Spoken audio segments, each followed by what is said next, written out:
Okay, we're recording now. Okay, good evening. It is Wednesday, January 8th. This is a regular meeting of the Norwich Select Board. It is now 6:44 p.m. We have a late start because of technical difficulties. I'm Pam Smith. I'm the chair of the Select Board. I'm joined here in Tracy Hall by Mary Layton, Vice Chair, and Priscilla Vincent. And online, we're joined by Marcia Calloway and Roger Arnold, and our town manager, Brennan Duffy. And with that, I think we should get started. The first item on the agenda is approval of the agenda. Does anyone have any comments, questions, additions? Mary, go ahead. I have two requests for additions. Okay, One is so that we could briefly talk about upcoming Norwich Times article deadline January 17th, which I'm willing to write unless you all want to fight me for it. And then the publishing date is February 19th. I'm having difficulty, I'm sorry. okay. Mary wants to add the Norwich Times to the agenda. The deadline is January 17. And so she would like to add that as one of our discussion items. And the second one is I would like to reconsider a motion that we made on December 18th to schedule an information meeting this year for the Saturday before or the Sunday before the traditional time. I would like to discuss that. Okay, I don't know if that belongs with the, if everybody agrees to that, if that would belong down in the warrant article discussion. okay, we can pull the board for that. Okay, Mary has proposed two additions to the agenda, the Norwich Times article due date of January 17, and also she would like us to reconsider a motion made on December 18 for holding an informational hearing prior to town meeting on the Sunday evening before voting. Just a show of hands, who would like to add these two items to the agenda? Okay, I see 4 hands. I don't see Roger's hand. All right, so now, Roger, go ahead. It's fine, yes. Okay, so, all right, so shall we add those before correspondence? We'll make them the new 8 and 9 and move everything else down. I'll question to that. Sure. The Norwich Times article, I think, would fit nicely there, but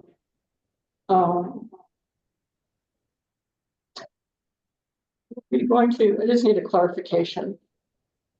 So we have the authority to have that information meeting on the Sunday as we decided, correct? Yes. Okay, so this could come after all of our discussions about the warrant.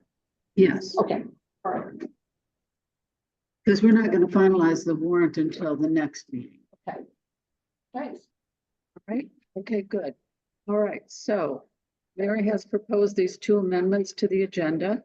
Would someone like to make a motion for approving the agenda? I move to approve the agenda as amended to include Norwich Times article and reconsideration of a motion. Okay. Is there a second? And Priscilla has seconded. If there are no further comments or questions, Mary, how do you vote? Priscilla? Yes. Marcia? No as to 2. And Roger? Yes. All right, we have 4 yes, I'm a yes, and 1 no. Okay, number 2, the chair's report. My report is verbal this time. I met with the town manager to discuss this agenda and also the warrant articles that are in the packet. I attended a Board of Abatement hearing Monday evening of this week, and yesterday I attended a webinar on town meeting preparations. Okay, on to number 3, public comments for items not on the agenda. Are there any public comments? Lily, go ahead. Hi, sorry, like I said, I'm at the Aquatic Center doing swim pickup. I just wanted to remind the public that if you have a voter-backed petition, that needs to be in my hands by January 16th at 5 p.m.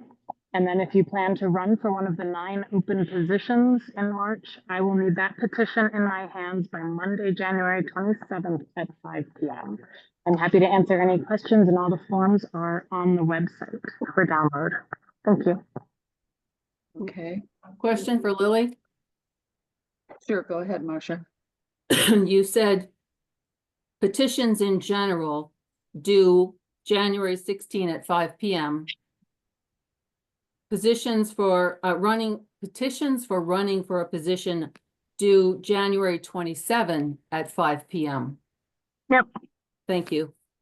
Yeah, it's voter-backed petitions. Voter- 16th. The social service petitions are due on the 16th, along with any voter-backed petition with 5% of the registered voters of Norwich signing. I got something on the morning. All right, thank you. Mary, did you understand that? Okay, Yes, good. thank you Sure. for repeating it. Sure, okay. All right. So if there are no other public comments, we'll move on to number 4, which is the budget and the capital plan review. So Brennan, do you want to lead this discussion, or would you like me to do that? Well, why don't I start out here, and I will mention, as I think folks on the select board know, Barry Rosalinda is having some personal situations right now and is unable to join us tonight. So that is unfortunate, as certainly the timing of this. We would love to have Barry here, as she's very familiar, obviously, with the spreadsheets and the budget work that she's been working on probably almost daily here for about 4 months. So I will do my best to try to kind of shepherd this through, and hopefully we can reach a consensus on a budget to be sent to the voters here on March 4th. I guess I would just also mention kind of some highlights here that were in the packet. So Barry has put together a cover page here, which I think is appearing first in the packet. And this is really answering a couple questions that had come up at the prior meeting, and also kind of a overall, where are we with this total budget? So if I may, I'll just kind of work through this first page here, which is, I believe in the packet here is the first memo. So what we are talking about here, starting with the capital budget, is about a 4.88% increase over last year. And so we were, I think, pleased to be able to keep that under that 6% target that we had given ourselves. And Barry also goes on to explain a little bit here at the top of that memo, the question that had come up about a $235,000 piece of that capital budget that had not been fully discussed. And I think the answer there is in a second memo in more detail, but basically in transcribing some of these spreadsheets across, when this was discussed, I believe November 26th, we did not recognize that there was actually a $150,000 additional request that came from the DPW for the culvert fund. So to have basically more money placed into that culvert fund for future projects. So that plus the additional changes that were made in that capital budget of $85,000 plus the 150 equals that missing $235,000 that was questioned at the last meeting. So I hope that is clearly explained here at this point, and we can certainly discuss the request in more detail, since that did not get fully vetted there at that first meeting. What we're looking at in the total increase of expenditures is about 8% right now. Again, we have Barry, I'm just reading through bullet points here, at the request of one of the select board members, has tried to put the budget that appears later in the packet into what you would be used to seeing for the town report. So hopefully that is helpful to folks. It shows actuals as well. And I think most of the other pieces here are fairly small. I have made an additional request going into this budget, and that is related to a $10,000 increase for the administrative assistant that serves both the town manager's office and also the DPW.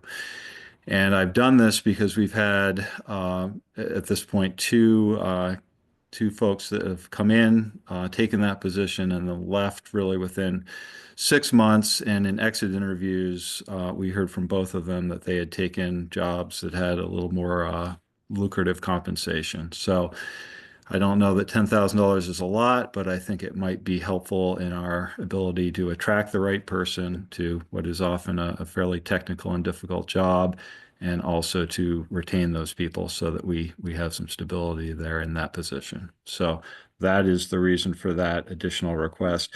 If that was approved and went into this new budget, that the total budget increase goes up a bit. It would be at that point 8.23%. The other monetary articles, we do not have final numbers on those. So what you're seeing in the packet is based mostly on what we had from last year. As you can see in the spreadsheet, it's actually going down a bit from last year, but I think once all of those are in, it will probably be about the same. So we can't really lock that piece of the budget in at this point until we have all of that. And again, just trying to read through here to make sure I'm explaining all of this. Okay, so the last bullet point there is one that I wanted to include, just so we can think about this. And this is related to the Fund 50, which is the unanticipated expense or emergency reserve. So in Barry's first memo, you can read the purpose of that, which I think we're all familiar with. Basically, we had at one point in the past decided that we would retain 12 to 16% of our annual operating budget in that fund. At the moment, if the budget was passed, we would be at 11.55%, so we would be slightly below that 12% threshold. Barry does mention there are many variables still unknown, so that might change and come back into the 12% to 16% range by the end of this. We also are going to accrue interest in some of these accounts. So again, we could decide that we would like to increase that tonight a little bit, or we could wait and recognize that we're slightly below that 12% threshold. I think that's something to consider. The next memo that Barry had presented was, again, at least in my file here, the capital budget. Is that correct in the packet, or was it the wages? Capital budget, so nodding head. Okay. So again, this goes into a little more detail about the last meeting that we held on November 26th when capital budgets were discussed. And she has updated on page 2 the calculations there for our capital plan, basically our capital budget plan. And we are looking at, again, at a increase there, small amount, 4.88% higher than fiscal year 25. The monetary difference of that is a little over $49,000. So that is what is we're being asked to consider here. Again, she goes on to talk a little bit more about the culvert fund there in the memo. And then the other question that I think came up was the discussion about Fund 51, which at a prior meeting we had decided we would like to put $50,000 into that to be able to know that the FEMA match for our 2 large FEMA projects that are going to be proceeding here in the next fiscal year are covered. So again, that is the second page there is the spreadsheet that goes with that. Roger, if you wouldn't mind, let me get through this and maybe there'll be a bunch of questions, I'm sure, and I'll try to answer those. Is that okay? Okay. So the third page here relates to questions that came up about the wages and the questions about if we know that we have a 3.5% COLA and a 2% step increase every year, why can't we just budget 5.5% and know that that's going to be the standard across the board?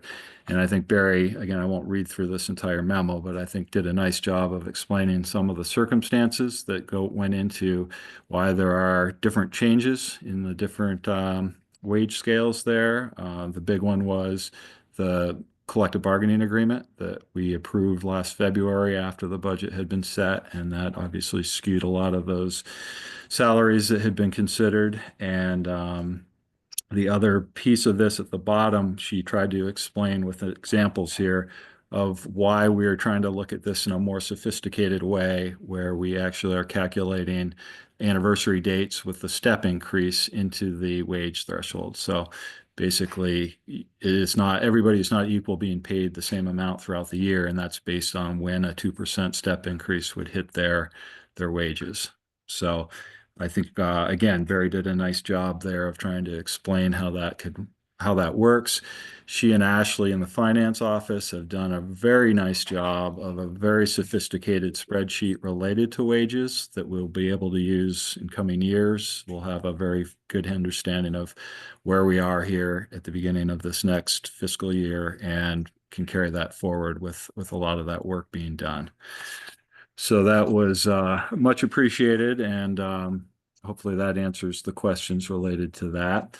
And then the last two documents are basically a revenue report that's been printed out, as well as the last piece, which is our final expenditure report. And I will add, we had other questions that have come in with the expectation that Barry might not be here with us in person to answer technical questions. I did send those out prior to the meeting to the board with the answers that had come back, some of those requiring the department heads to kind of weigh in. And some of those were line item questions that we had, I think, decided we weren't going to go into great detail on, but I hope that the answers to those are helpful to the requester and for the rest of the board that got to see the answers as well.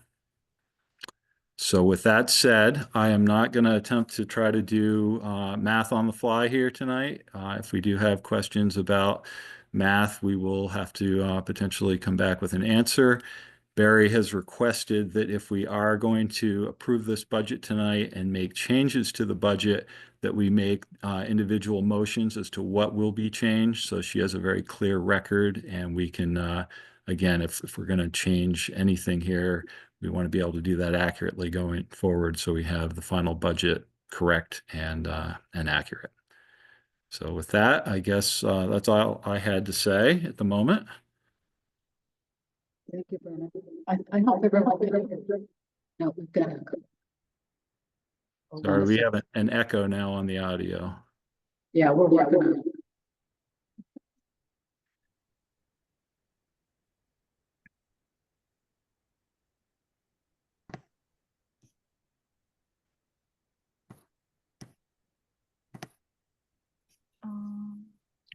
I think Pam's sound needs to go away now and use the owl sound, right?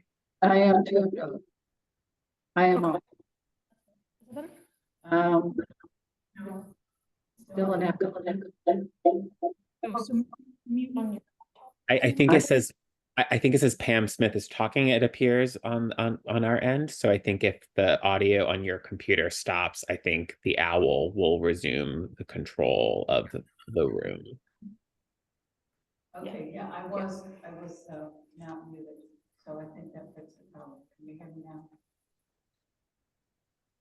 We hear no echo, but we hear less. But This blue.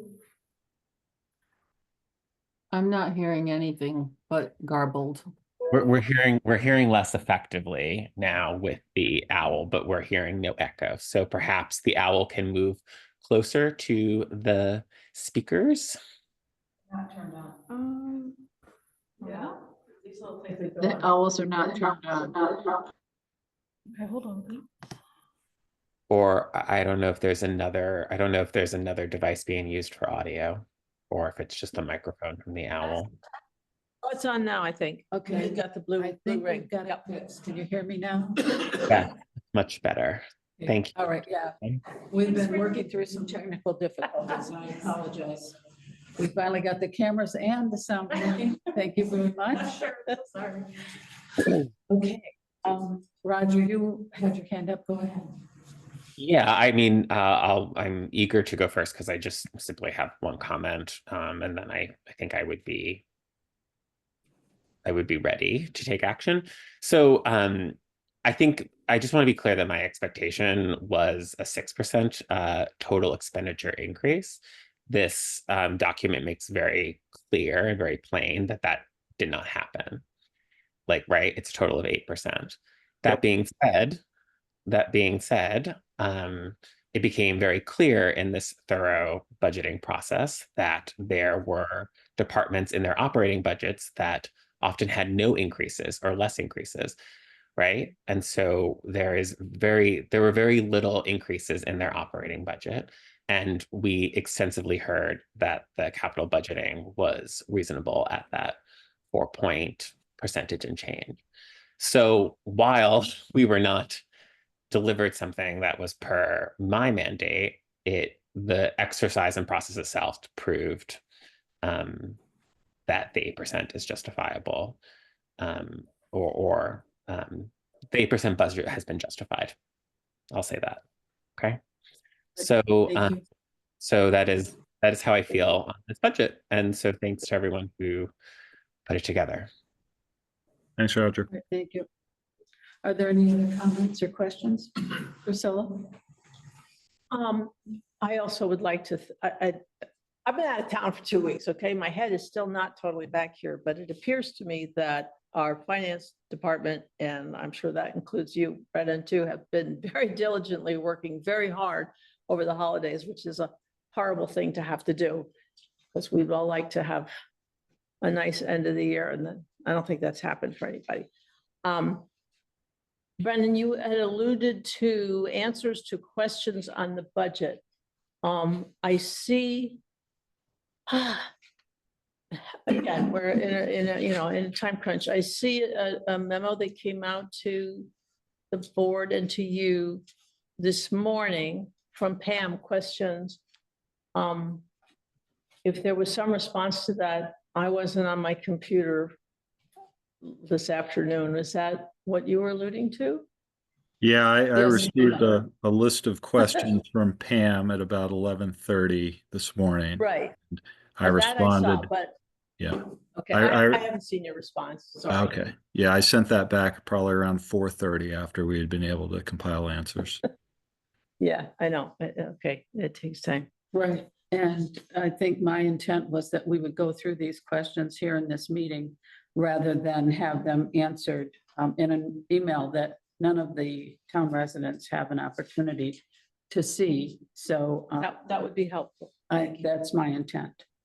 Any other questions or comments? Mary, go ahead. Brennan had mentioned wanting to budget $10,000 more for the assistant town manager, but is that incorporated now into this budget, or It is is that not. that would be something, if we wanted to do it, there would have to be a motion that. That's according to- correct. Okay. And the question I have on that is because that's a split expense. Are we splitting that 10,000 between the two departments that fund that position? I see. And it must be more than 10,000 because there is also the payroll taxes that accrue to any wage. Yes, So it'd be more than 10,000. at least, do we want to ask if Brennan is couching it that way?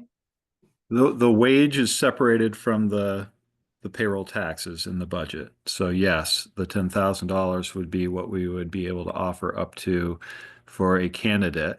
It would be split between the two departments as it is now. So we would basically be adding $5,000 to each of those lines in the administration and in the DPW. And then, yeah, there would be additional cost of the taxes that go with a salary. Okay, thank you. Okay, any other questions or comments? Priscilla? I feel like the skunk at the garden party, but No, this is it's our sort of- obligation.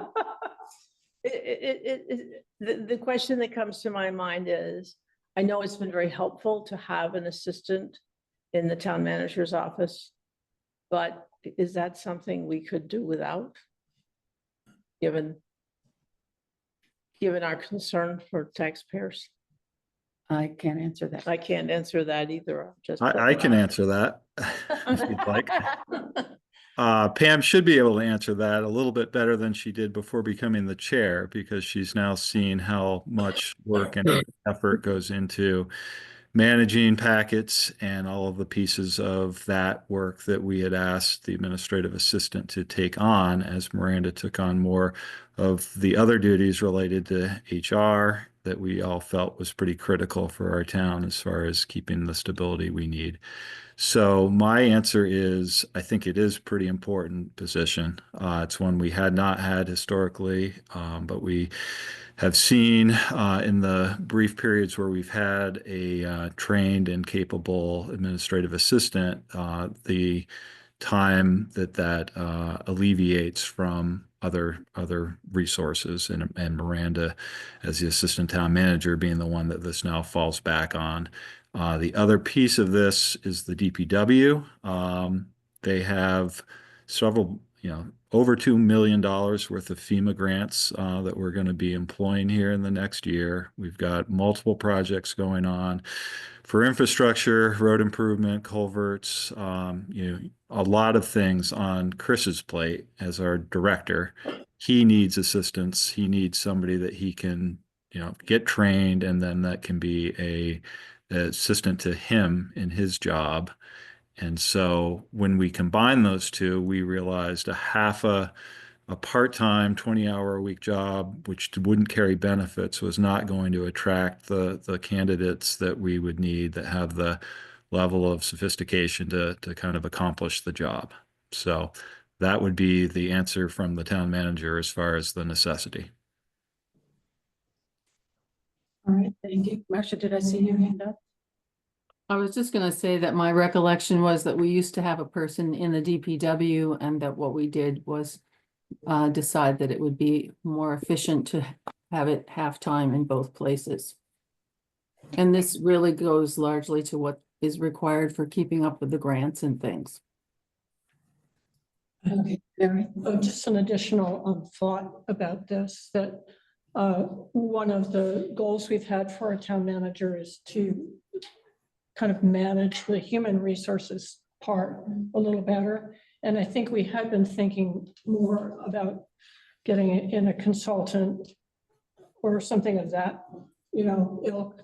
But in a way, having this assistant to the assistant town manager, as bureaucratic as it sounds, does free Miranda up to do a better job of HR, I think. It just gets her time to do it. So. Okay, thank you. Roger? So I guess we're talking about this particular part of the agenda, which will take it from 8.07 to 8.23. So I get, the only question I have is like, look, it's the prerogative of the town manager to manage staff, and that includes like what is important for, and that includes the salaries that support them. My only concern is one on consistency and process. We had a wage study, right, that told us that we were effectively like in the middle for wages in this region, right? And so I think what we're maybe consistently hearing is that while that might be true, we need to be at the top of the range in order to retain. And so I guess I can accept that argument, but I just want it to be said that like most of our salaries were found to be by an independent consultant competitive. And so if we're talking about a larger strategy for retention, if we want to retain longer and we feel like we need to be at the top of that range for whatever reason, then I would like more of a process to do that, because I feel like when you need a hire and you increase the salary, you're creating sort of these differences in the pool, right? And so people who have been there longer may not see the benefit of being the top of the range that they might earn. So I can accept it, but like I want to note that there could be a process for all of town staff in that way, which of course will only mean a much higher percentage increase. But so I just raised concerns about process where it's just like we're competitive, we're found to be competitive. If we need to do more towards the range in order to retain folks longer, that could be acceptable. But it leaves concerns about retention for others, and it's this can of worms that needs to constantly be worked on. But apparently we have someone entrusted to do just that now that we have lots of staff. So maybe that's good. Anyway, you get it. All right, thank you, Roger. Mary?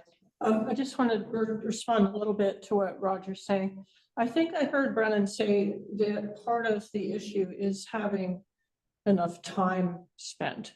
So I think it's not only the salary range, it's that there are many tasks coming up that will require some more time as well as expertise. So I think that's just another factor to throw into the mix. It's not exactly apples to apples, I think. But I appreciate what you said. Okay, all right, thank you, Mary. Roger, hand's still up. Did you have something else you wanted to contribute? No, but Brennan has his hand up. Oh, yeah, sorry, it's hard for me to see when you just put your fingers up, Brennan, sorry. Go ahead. Jump up and down here. Yeah, wave. Yes, go ahead. So I guess just again, maybe to give a little more detail on why we feel this kind of increase is necessary for this position. It is not just a simple kind of administrative answering the phone and doing kind of simple clerical tasks at this point. There's a lot of computer work that needs to be done. Heidi in her role came into the position with a lot of that type of technical sophistication. And again, I think that's really what this has morphed to is, being able to work with multiple software systems. We're also, kind of responsible for the warning of new meetings for this board and for subcommittees and tracking all of that. So this is what the work of the town manager side would be. I think it is a position that is going to require a little more of a salary to attract the right type of person with that level of sophistication and to retain them when they're here. Okay, thank you. One thing that I noted as it relates to the explanation that was given to us about the nuances of the various increase percentages was that it appears as though all of these wage increases are based on the individual that's sitting in that seat at that time, rather than looking at this as a position and what happens if we have attrition. So, if somebody leaves us, like Heidi has left us, do we have to pay more? Will we hire somebody at a lower level and pay less? Trying to calculate this based on the person and what they're being paid now is, I'm not sure that's the best way to go about it, but that's what we have. The other thing that I noted in the explanation that was given to us was that the FY25 budget did not include COLA or step increase wages. And one example of that is the town manager salary. It didn't change from one year to the next. So, and I think that was pretty pervasive that those budgets were not adjusted for the coming year.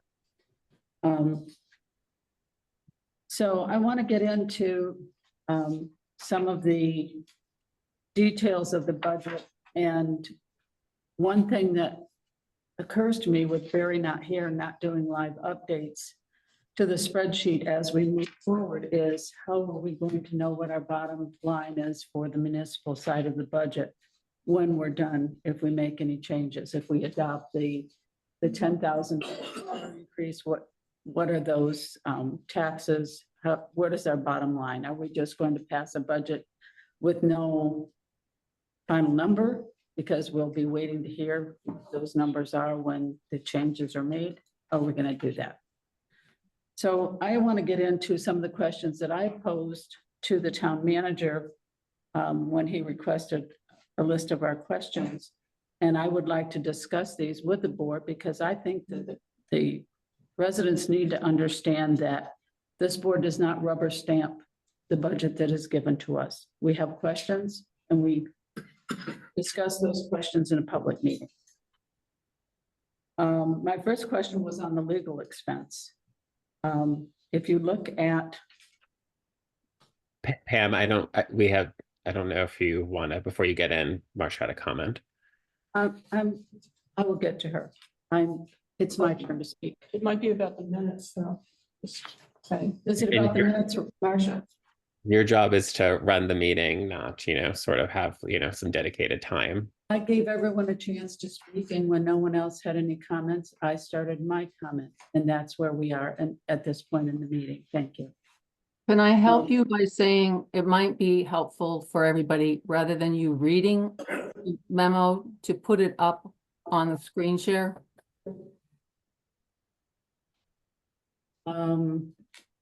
That would be clearer for the people. And it should be in the next packet anyway. Let's see if I can find it here real quick and bring it up. Oh, give me a second.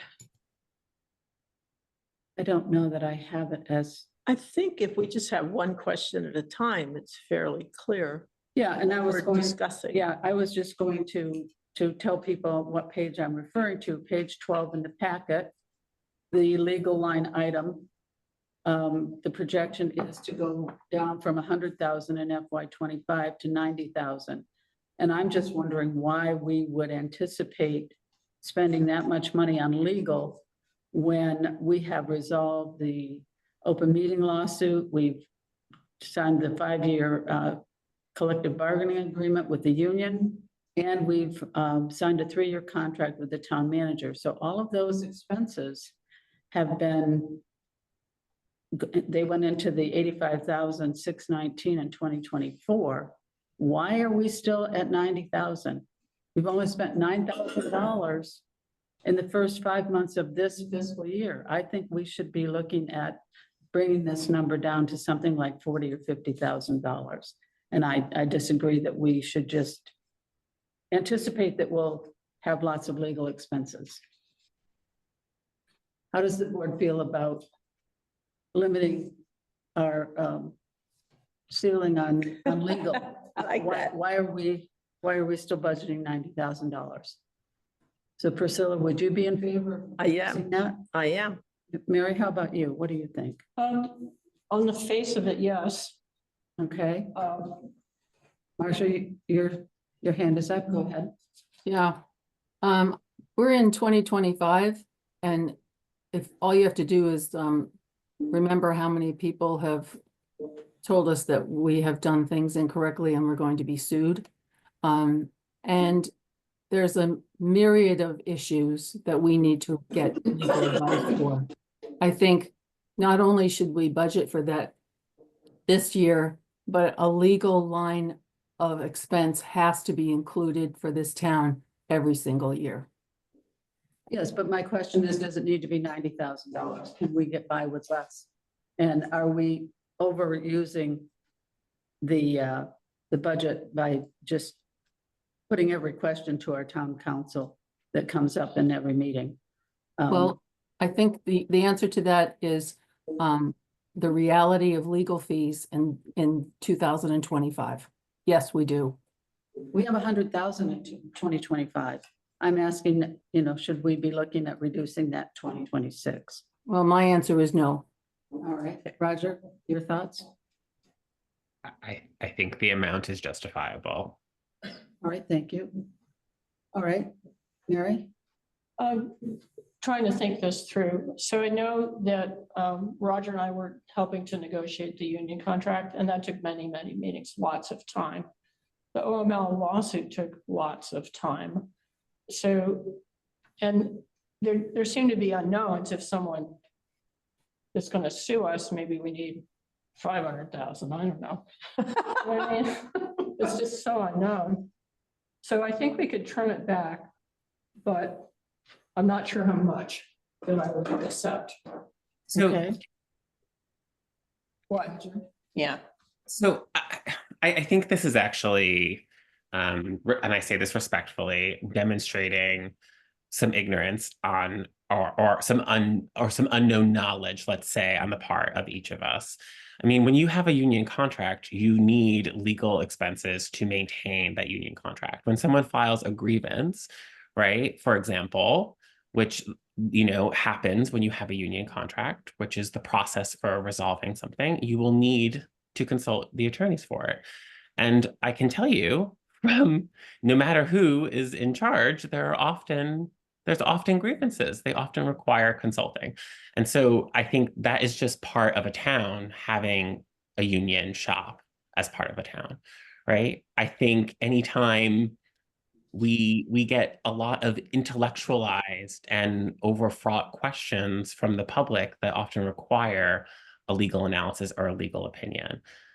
Like it's both the nature of having a town and like doing the requirements of a town, but it's also the nature of this particular town.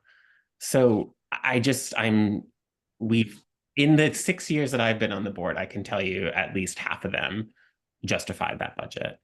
And Mary and Marcia should agree with that. Like, have you not been here? Like, hello? All right, I'm done. Thanks. All right. Well, thank you, Roger. You have raised some issues that I had not considered, and that's part of what I think is the process here of us understanding the budget. Remember, Marcia told us that it's the board's obligation to try to understand the demands on our town purse and the burden it will place on residents, and that's what I'm trying to do here. So that's why I have suggested that we go through and we look at these questions and get some answers and share those answers with the taxpayers of this town. I don't want them to think that we rubber stamp these budgets. We have questions. We should talk about these questions in an open meeting. So I'll move on to my next question. Pam, would you like to read my response to your question as well? I didn't print that out. I didn't. Would you like me to put it up on my screen? Oh, I have it on my phone.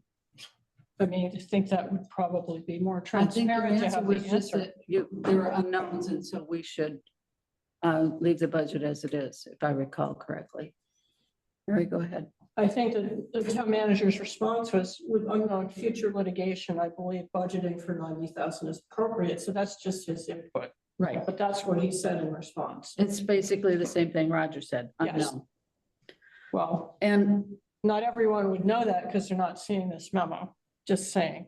right. Okay.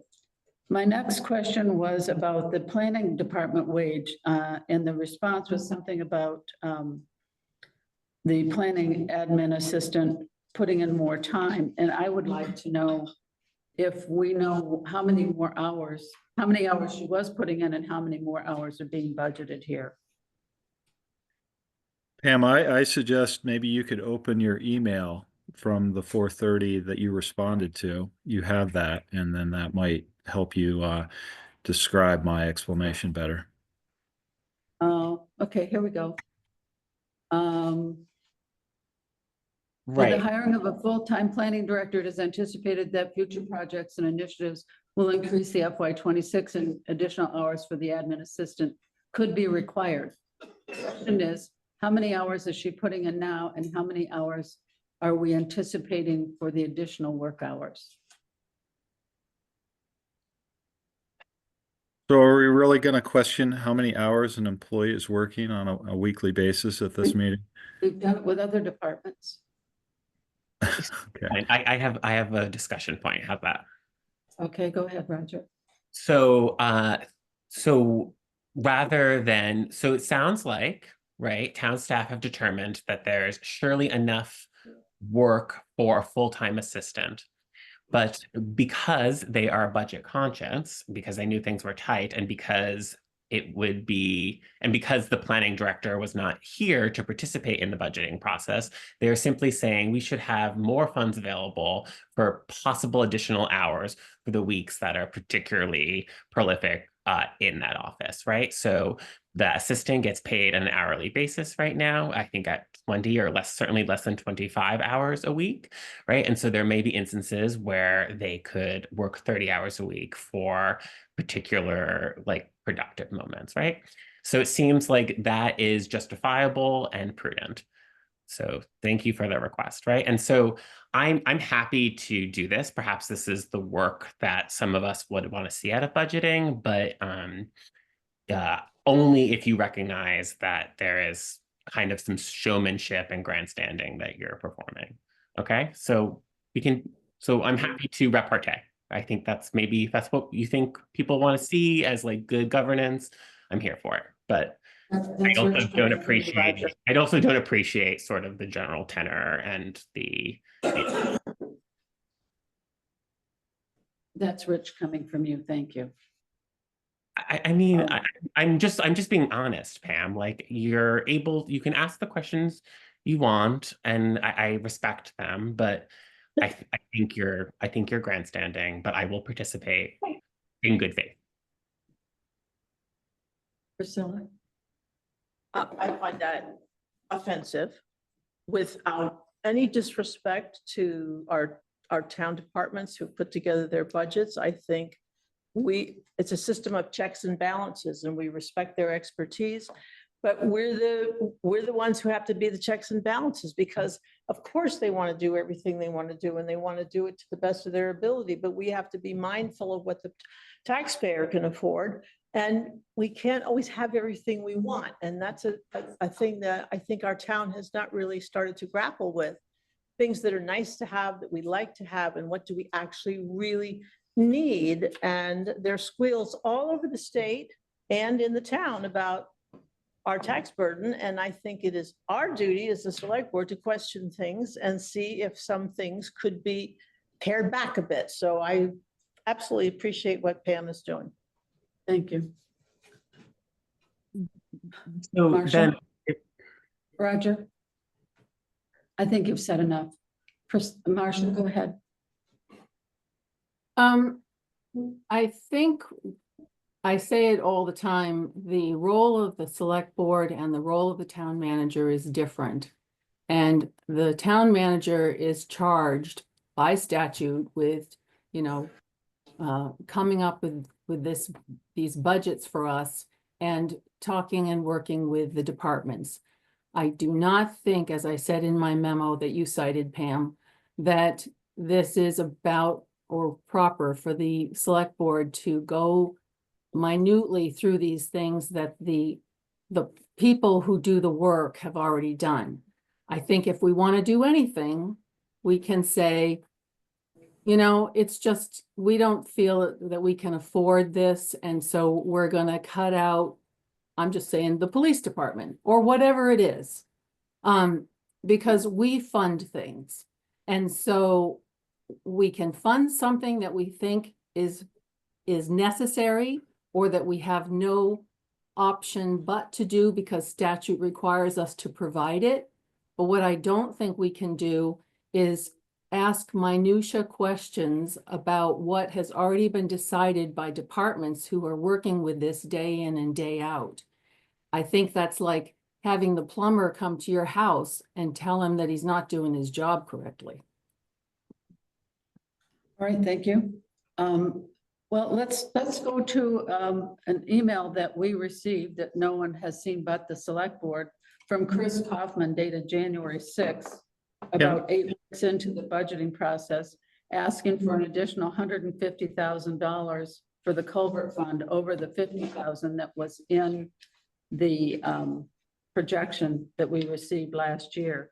His justification is due to upcoming culvert projects that will occur in 25 and 26 and a recently approved V-Trans Structures grant. The funding is necessary to continue to have sufficient funds for future spending needs as the department continues to upgrade culverts throughout the town to help mitigate future flooding issues and prevent road damage. We are not properly recording these grants when they come in. We're charging them to reserve funds when they're actually monies that are due to us from the state or from the federal government. And for us to put another $150,000, and well, actually $200,000 in the culvert fund to fund FEMA projects is not necessary. And the $50,000 that's the local share that we were told is being put into Fund 50. So why are we putting another $200,000 into the culvert fund when we're already putting $50,000 into the fund that we use for matching funds for grants?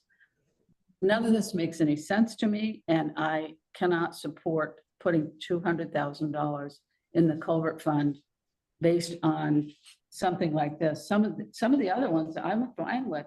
You know, it talks about maybe we need a new police radio, we need HVAC repairs. We got some specificity. This is just, hey, give me another $200,000.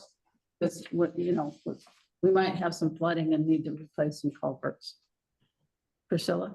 If I could make another cranky comment, and please don't anybody take this personally, but I looked at the sort of the rationale for that we got about, you know, why are there these differences in the budget's capital. And what it looks like to me is, well, we didn't think ahead far enough. We didn't plan properly. And now we're realizing we're going to have to do these things. And we can all be, you know, wrong and not anticipate things, but it seems to be that was the explanation for every single thing that was questioned in the capital budget. And that's like, maybe we're not thinking clearly enough. Well, like I said, some things I could agree with, you know, putting aside more money for a generator, funding radios, funding HVAC issues, things that might not have been anticipated a year ago that we see now are needed.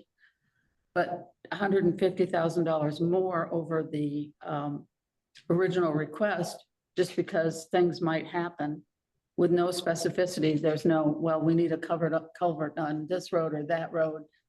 It's just, give me $200,000. I got a problem with that. Brennan, go ahead. Thank you. So first off, I will reject the comment that this is not being accounted for properly. It is being accounted for properly.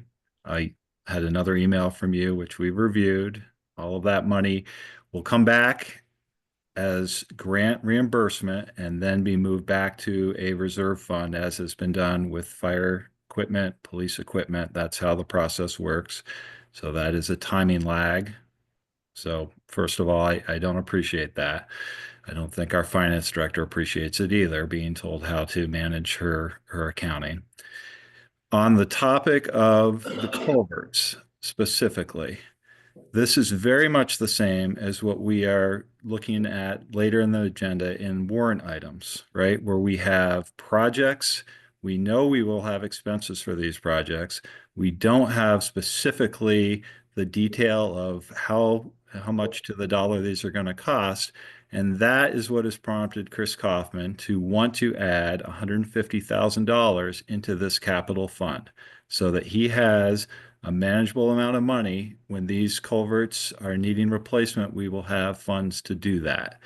Okay, this is a fund that was created last year after much discussion, right? This Fund 54 is new, and so this is not, we didn't think of this. Well, maybe we thought of it last year under Chris Kaufman's leadership in the department after his second year, and recognizing the significant amount of culvert work that this town is going to require in the future.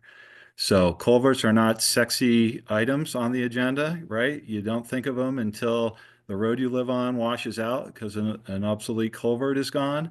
But I think it is important. I think you're minimalizing the issues of having enough funds in a capital budget so that we can proactively take on culvert work as it's required in the future. And no, there is no specific we're going to do this culvert for X amount of dollars, and we're going to do that one for X amount of dollars. We are building a fund up for future use. And again, I think it's very similar to what we're asking the voters to possibly approve as far as projects for Moore Lane Bridge, projects for the Emerald Ash Borer, and projects for Tracy Hall that are not finalized or fleshed out.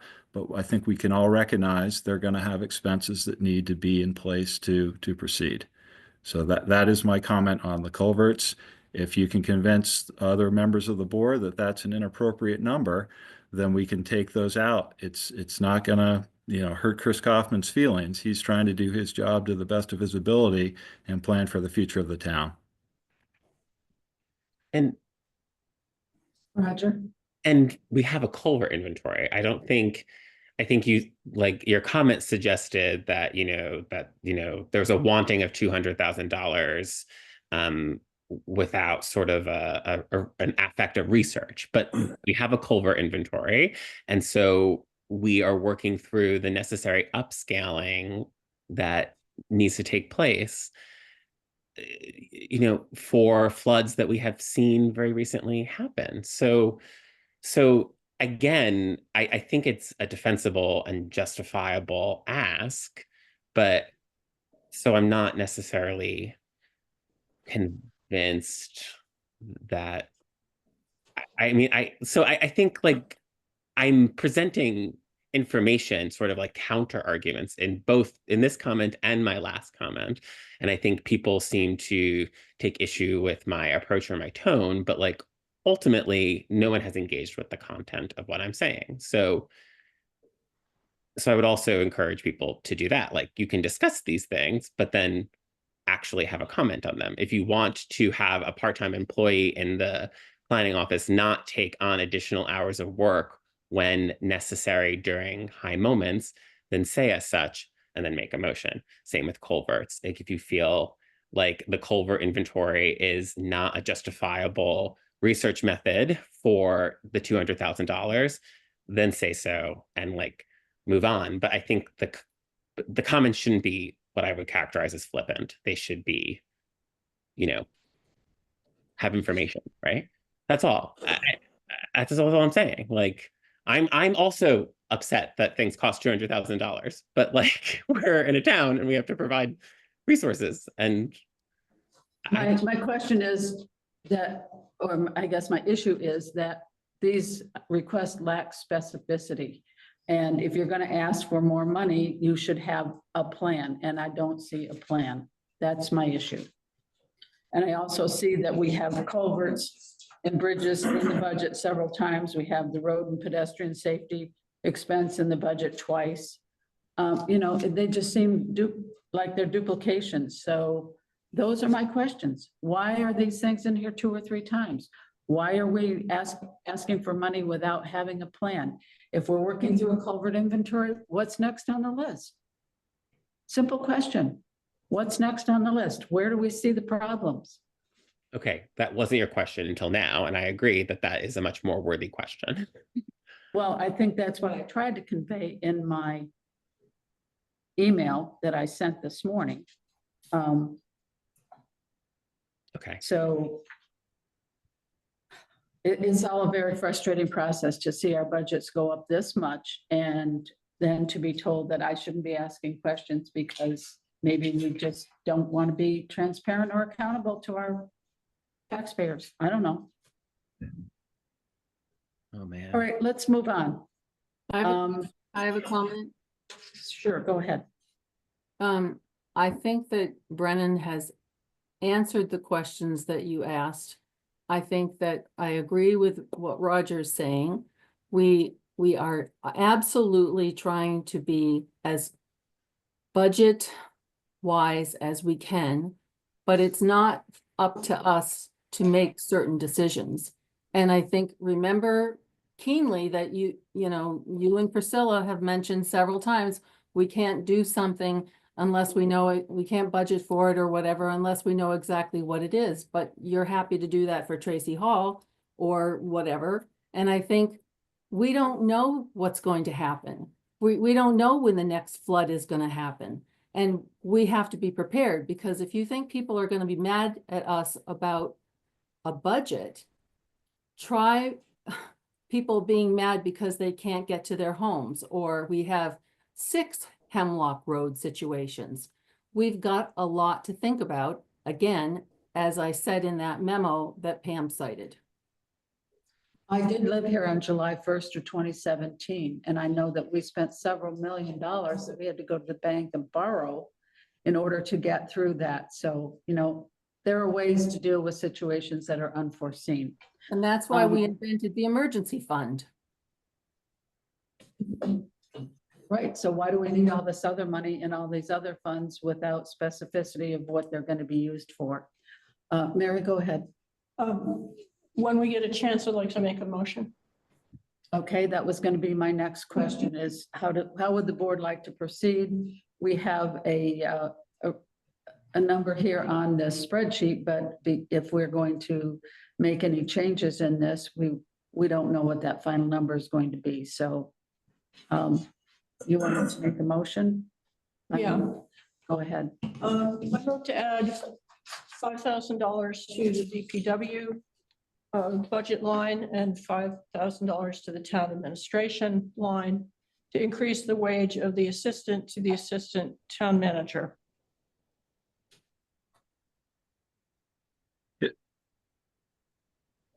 I don't know if that's stated gracefully, but Can I read it back?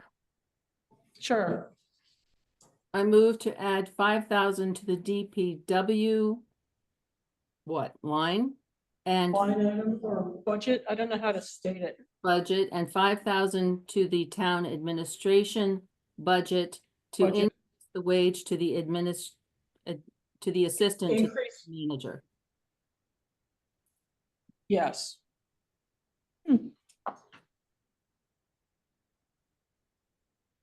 Can I make a comment? Sure, go ahead. Just to maybe make this a little clear. So this is not the assistant to the assistant town manager necessarily. This is the administrative assistant in the town manager's office and the DPW department.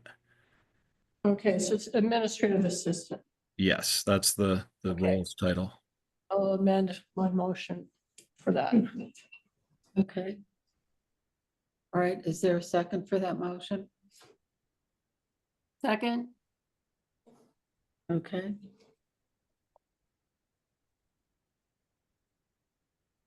All right, discussion. Anyone have any comments or questions from the board? All right, we have someone here in Tracy Hall that would like to speak. That's Mr. General. You want to come up and introduce yourself and right here, just sit in this chair if you would. I'm Bruce Genero. I live at 16 Cliff Street. I have a specific question. You guys asked and made comments on the budget. Will there be a chance for the public to make comments on the budget before there are any motions for, I'm guessing, approving it? We typically do comments after a motion is made, yes. And is just, please, with all due respect, is this motion the changes to the budget and then it would be voted by the board to approve it based on For these changes? just this particular change. Will there be any additional motions to make any additional changes? There might be. It's possible. I can't say for sure. Okay. I don't want to interject my comments on this particular motion. I wanted to make a general comment about your budget, and I'm happy to do that when it's appropriate time. Okay, all right. All right, any other comments on this motion? I have a comment. I'm sorry, Lily Tryman, and my raise hand is not working. Yeah, I saw it earlier, Lily, but we typically take board comments first. Go ahead. Yep, sorry. So I would just ask the board to also consider, instead of throwing another $10,000 in an admin position, to perhaps put that money into a website upgrade. And many of the website packages also come with ways to upload your minutes and your warnings in ways that would make it easier and less important that you have the staffing in Tracy Hall, and eventually, take things out of a person's hands and put them in the hands of software. So I would advocate before you go and put more money into this, that you examine all the ways that you could perhaps make things more efficient. Okay, thank you. I appreciate that. Thanks. Okay, any other comments on this motion? Priscilla? If we went in the direction Lily suggested, then it sounds as though that would be entirely eliminating the process of this administrative assistant, or did I Well, misunderstand? No, it would just streamline the job and make it easier, not as time consuming and as demanding. Trying to keep up with all of the postings that need to be done to the website and the changes that aren't being kept up with now. That was my understanding of what she was suggesting, was that it would Okay, it's a little bit of a tough spot, because I think that indeed this is a position that has not been funded attractively to keep people. So to me, it's sort of like, do we have this position or do we not have this position? right. Roger? Brennan, what is the hourly salary range for this position currently? Do you know?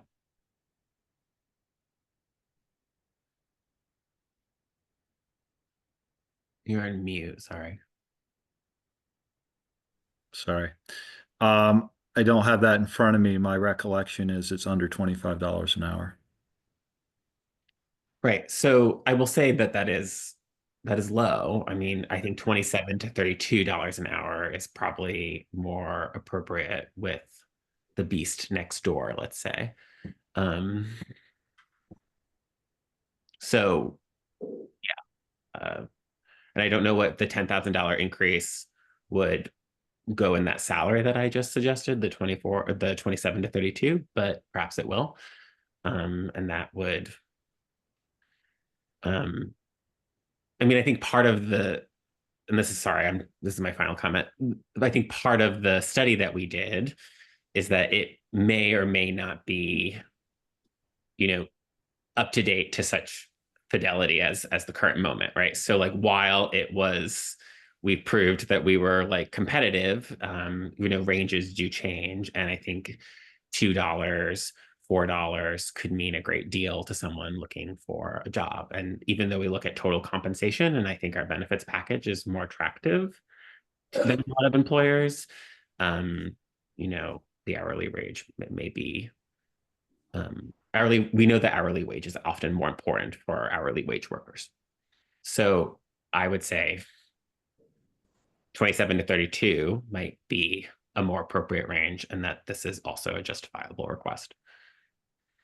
Okay, Roger, I just did some quick math on my phone. If I take the 24,134 that's in the budget and divide it by 20 hours a week, it comes out to $23.20 an hour. If we increase it by $5,000, it comes out to $26.98 an hour. So it would take it from 23 basically to 27. Right. That 5,000. Which is my speculation on what I think might be coming up. Right. Okay. All right. I see Peter Orner has his hand up. If there are no other board comments, I'll call on Peter. Peter? Hi. You wanna unmute yourself? Yes, hi. Thank you, Pam. I just say real quick, I think I agree with Roger. I mean, I think it seems like an important position to increase a little bit. And to go back to what Brennan said, it was about retention. You're having trouble retaining people. But you've now spent upwards of half an hour on this issue on $10,000. And it's exhausting to the public who are here interested in the large budget issues. So if you're gonna, as suggested earlier, make a point about tax increases, this is not the place to do it, because it's wasting a lot of time and it's showing an inefficiency in the way that the board functions. Thanks. All right, thank you, Peter. All right, so we have a motion. It's been seconded. There are no further comments. Mary, how do you vote? I vote yes. Priscilla? Yes. Marcia? You're muted. Muted, I think. Sorry, yes. Roger? Yes. And reluctantly, I am a yes. I don't like increasing the budget at all. I'd like to see us reduce it, but I agree that retention is an issue. Having lost 2 people in that position at the 6-month mark. Okay, Mary, I have a request to make another motion. okay, I'd like to move to reduce the legal budget line item by $10,000. So we go from 90 down to 80,000.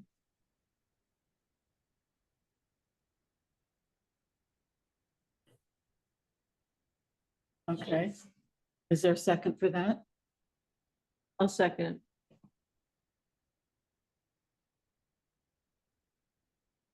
Okay, any comments or questions? Priscilla? I think we could safely reduce it a bit more. Okay, thank you. Any other comments or questions? All right, I see Mr. General has his hand up again, so I'm gonna ask him to come up. Thank you. Pam, I'm going to bring up what I heard Peter Warner just say, is that in the big picture here, I think we're missing something in the big picture. And I'm going to take my moment to remind you all in September when I was here that Priscilla, you said that the budget should be flat. Mary Layton said she expected a 7% increase. Marcia Calloway, you said 6%. Roger Arnold said 3 to 6%. And Pam Smith, excuse me, you said flat, and you also said flat. The CPI over the last 10 years, of the last 8 years of the last 10, has gone up 2.5%. The average budget increase for this town has gone up 2.2% over the same period. Last year, the budget went up 11%. And this year, I'm hearing 8.03%. Both of those are out of the historical average. And I think if you look at another, say, 8% next year, pretty soon you're going to double our budget. I would suggest, based on what the chair here is pointing out, that there should be an objective set, 6%, go back to the departments, back to the town manager, meet the 6%, and then you got something to talk about. Because otherwise, long-term, you're going to start pricing people out of this town. And that, I think, is a disservice to this whole town. Thank you. Yes, thank you. Okay. Any other comments or questions? Mary has made the motion to reduce legal by 10%. It's been seconded by Priscilla. 10,000. I'm sorry, 10,000. 10,000. If there are no further comments or questions, Mary, how do you vote? I'll vote yes. Priscilla, Yes, but I wish it were more. Marcia, No. Roger, Yes, I guess. all right. And I'm a yes. So that's 4 yes, 1 no. Okay. All right. We have had a suggestion by Mr. Genero that perhaps we could remand this budget back to the town manager and the departments to try to get it back to the 6% target that the majority agreed to back in November. What is the board's feeling on that particular suggestion? Mary? I think the departments held theirs to 4%. So I think the increase are coming more from capital, and that might be affected by storms. And I also think that storms and disasters. And I also think that in a budget where, quite a bit of it is personnel, that crazy health insurance increases also affect the bottom line. So, we're working with some forces that I think do force it upwards. And I'm not willing to cut anymore. I think it's responsible for the certain level of service for this town. So. And also when we were asked at the beginning of budget season, you know, what we thought an acceptable increase is, it is a little bit like, we're a little bit in the dark about that. Because we haven't, you know, looked at the whole thing right at the beginning. We're thinking, well, what could we stomach? And even 6 or 7%, 8% is high. It's better than 11, but I'm not sure we could get it down at 2.5, given the kinds of increases that we have for disasters and for health and for general cost of everything. Okay, I don't feel great about it, but I do think it's responsible budget. right, thank you. Roger? So in terms of the operating budget, there were 3 departments, I believe, that had increases above 3%, and that was brought to our attention. At least in the case of one of these departments, we know it was relating to personnel, at least one. So there are 2 other departments that you would then have to go back to, and it was police and it was DPW, I believe. I don't, right? Otherwise, and these were the only 2. So otherwise, if you were to take on the operating budget, you would be then reducing, arguably, this is an argument, reducing services, existing services. And so I would say if you were in a position to reduce existing services, then I would have liked a longer process for that. But then my next question is just like, what services would you like to see reduced in order to meet that goal? Would be the answer this group would have to provide to Brennan. So if you think you can get consensus on that in some way, if people want to see that, then that's the question. And otherwise, as Mary said, the expense 4.88, I believe it was, is coming from capital. And I think there's a general sense that capital is for our future needs, right? And so I think any cuts there, I believe, would just lead to more drastic increases at a later date. So it would mean seeing, my belief is that you would see a larger increase when you go and need these things done. The capital plan allows for the stability each year, right? And you could actually see the capital plan beyond this year, so the taxpayers can preview what is coming, which I realize is a cold comfort. So again, if you're looking to make significant changes in operating, you would have to ask, you would have to make a request of what services you would like to see, what departments you would like to see reduced in terms of their outputs. Brennan could go back and do that work. And then for capital, I think it's a larger conversation on injecting instability into just a future budget year, where instead of 4.8%, you might see a larger number because you didn't properly plan in this year. So again, I wanted 6% too, but I think this process has revealed justifiable, has been justified.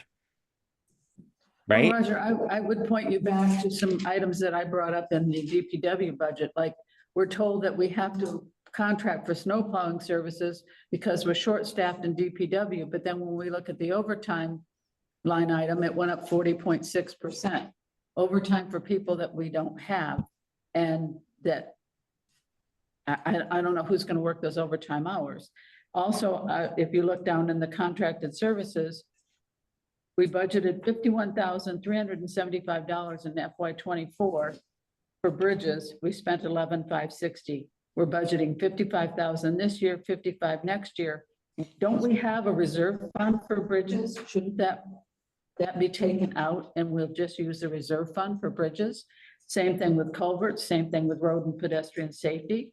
Why are we budgeting twice for these line items? Why can't we eliminate those items, get the overtime back down to a flat funding because we're short-staffed? Why do we need more money for overtime? So there's probably close to $100,000 right there. These are the questions that I think need to be asked, and not just assume that everything in this budget is absolutely essential and justified. So I can respond if you would like. So as you've pointed out, yes, so if there may very well be, as a as the effect of these expenditures not being made, the items that are budgeted not being made, there is a surplus, right? And so then I suppose it goes back to what are people's feelings on the possibility of a surplus that is created when things are budgeted and then things are not expended. I would say that is not necessarily the worst outcome because it allows the surplus ultimately returns to the voters in the forms of something that I hope we will be able to discuss tonight in the form of like other expenses, right? And so you could make the argument, or maybe this is what you're looking to do, is that without this sort of item by item calculation, we have surpluses that don't need to exist, right? But ultimately, the surplus does return to the voters, if not in the form of a tax relief, in the form of other expenditures. So I don't know, like, so you can make motions to say, like, this item is over budgeted and thus will create a surplus. And that's fine. I guess you're making that argument. So then make a motion and people can disagree with it. Right? Well, I Like, guess I don't know what the point argument is. my point is that we're budgeting $108,000 to contract for snow plowing, but we're also budgeting for not only a full complement of staff at DPW, but we're also budgeting for 40% increase in overtime for the staff at DPW. So do we need one or the other? Do we need both? I don't think we need both. We need some combination of the two or just one or the other. Why are we budgeting $108,000 for snow plowing if we're budgeting for full staffing and additional overtime of our DPW staff? I think these are legitimate questions. $108,000, that's a lot of money. Marcia? Well, one of the reasons we're doing it is because we have to take care of the roads. One of the things that we can do by statute is, you know, not have a DPW at all and ask the Agency of Transportation to do stuff for us. They don't have to, but then we're going to have to pay them. So you're not going to get out of this, you know, it's like dying. You're going to do it and you're going to have to pay for it. And so one way or another, we have to manage this. And I think that, you know, what I worry about is, as bad as it is, you know, to try and put a budget together that people can stomach. And remember, everybody needs to remember that the people who are on this board are also paying these taxes, and I'd rather not, but we chose to live in this town and we chose to have certain services and they cost money. If we don't budget enough and we have a deficit, then by statute, looks to me like we're going to have to add a tax of 5% next year. Now, that's not a pleasant thing either. And I think given all of the things that can happen, we need to be responsible. When we have a surplus, we say, great, and I am leaning heavily. In fact, I think I've decided what I would like to do is put that surplus towards the tax burden on people. I think we don't know what other things are going to cost yet, and to throw more money at projects that have not yet been defined isn't really sensible when people are hurting and they want to have lower budgets. All right, thank you. Well, again, my point is we should either have a contract for snow plowing or we should have a full complement of staff at the DPW. And then I would have no problem with budgeting for additional overtime. But to budget for both, I think, is inflationary. Pam, like, can you provide information when you make these comments? So if I may, like, even when we have a full complement of DPW, the town of Norwich for many, many years has relied always in part on contracted services for snow plowing. No, we haven't. No, that's not true. I've lived here longer than you, Roger. You're wrong. Oh, fascinating. We have heard from at least 2 DPW directors that there has always been, to some extent, perhaps not the extent of $100,000 contract, although there are other factors for why that contract is $100,000. Like it's so like we also heard that in the budget presentation. So We like had reciprocity. We had reciprocity where my road might be plowed by Thetford, but then. but we've also heard that reciprocity is not an option for us anymore, right? Which also further just justifies the contracted service. So Right. But we also have to budget for a full complement of staff at DPW because of the union contract. So Pam, So- then I would suggest hire you enough make people a at motion, DPW. if you would like to eliminate contracted plow services from this budget, and we should just move on. If I can give you some advice. Thank you. All right, any other discussion? As we voted on the two motions that have been presented.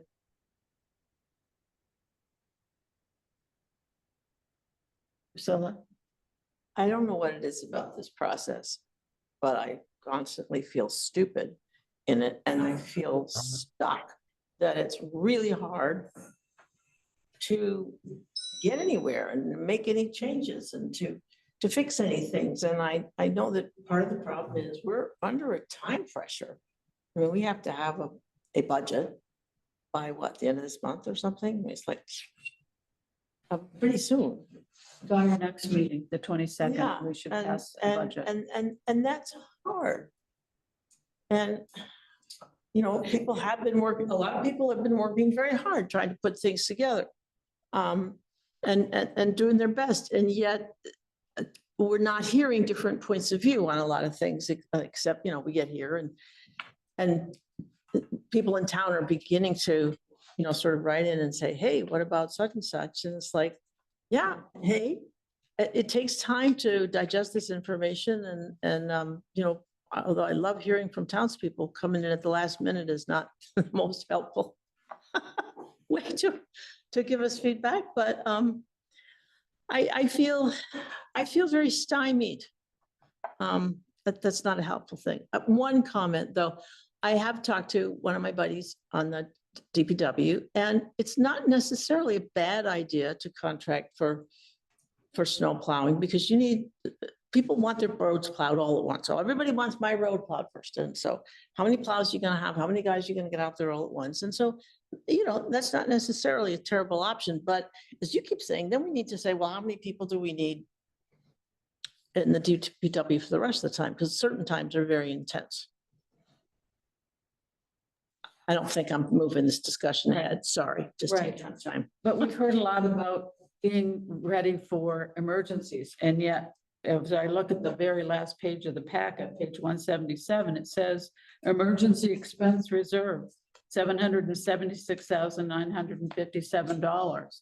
So if we had an emergency, we have money set aside to handle an emergency. And yet we just keep adding more and more to the budget. And I also don't like the idea that we over budget, because that feels better than under budgeting. And then, oh, we'll just give you some money back, or we'll pay down this, the tax bills. Like, no, that sounds as though we didn't.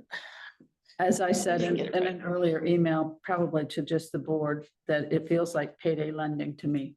Once you get in that cycle, it's hard to get out. Yeah. All right, Mary, go ahead. Pam, do you have any motions to reduce anything?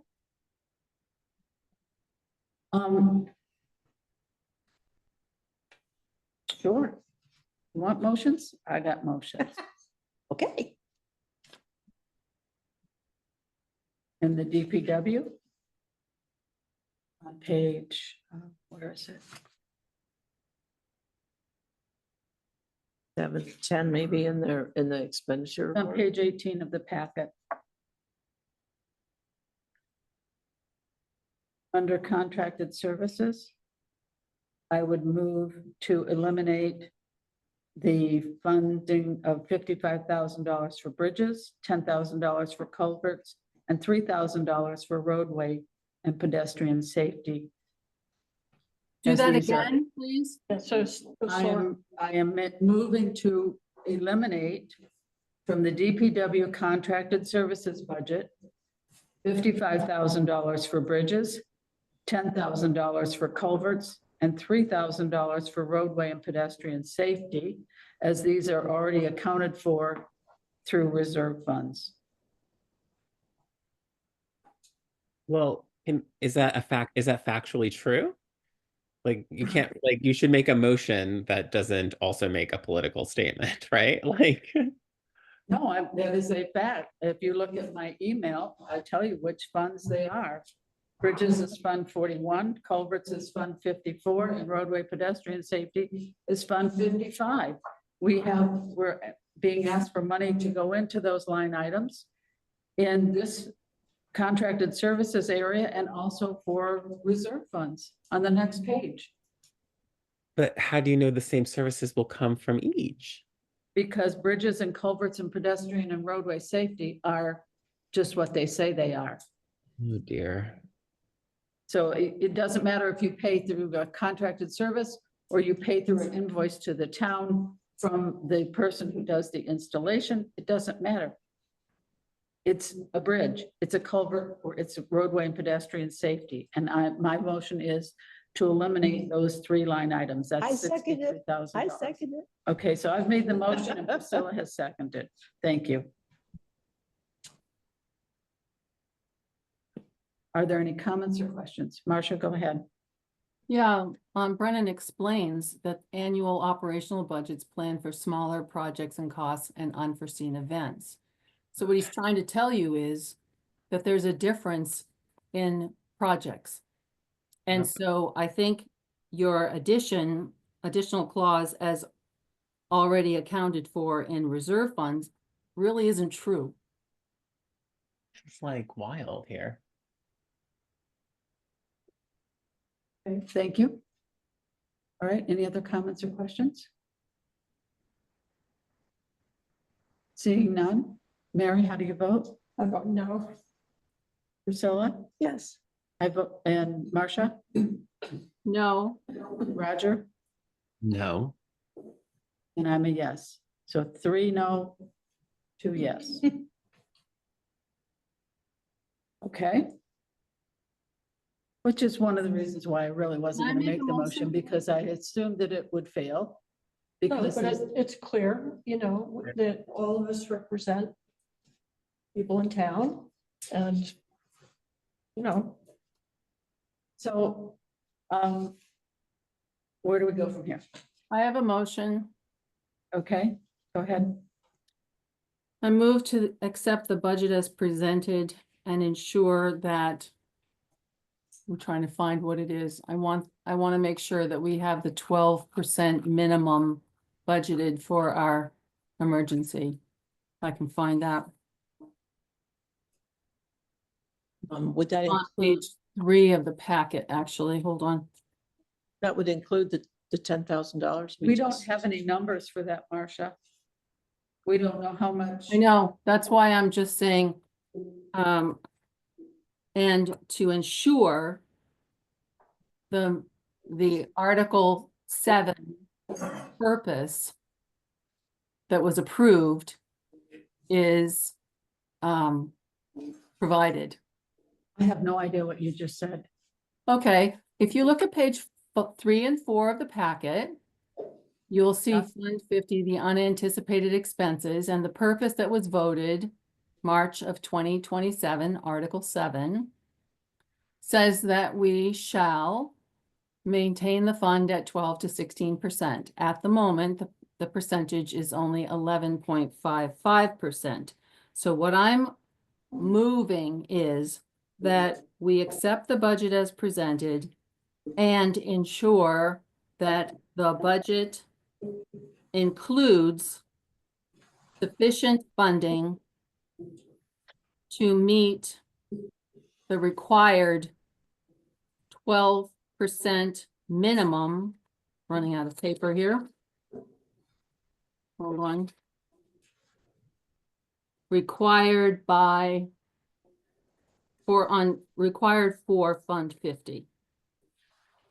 Okay, your motion does not make sense to me in that Mary has made two motions that have been approved to make changes to the budget that was presented. And the second part of your motion is that we have no idea how many dollars would need to be added to the budget to bring that Fund 50 up to 12%.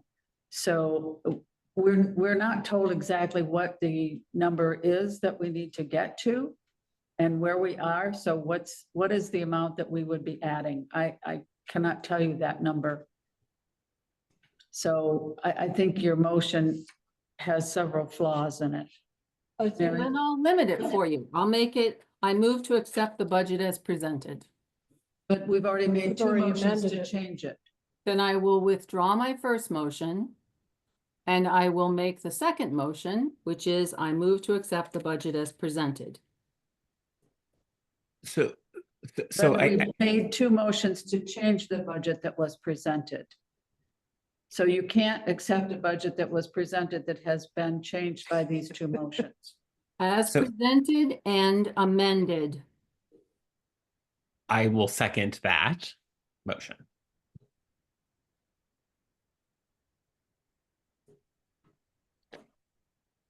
Okay. So to Could be we- clear, Could we hear that read back? Because that went through a thought process. I move to accept the budget as presented and amended. Okay, thank you.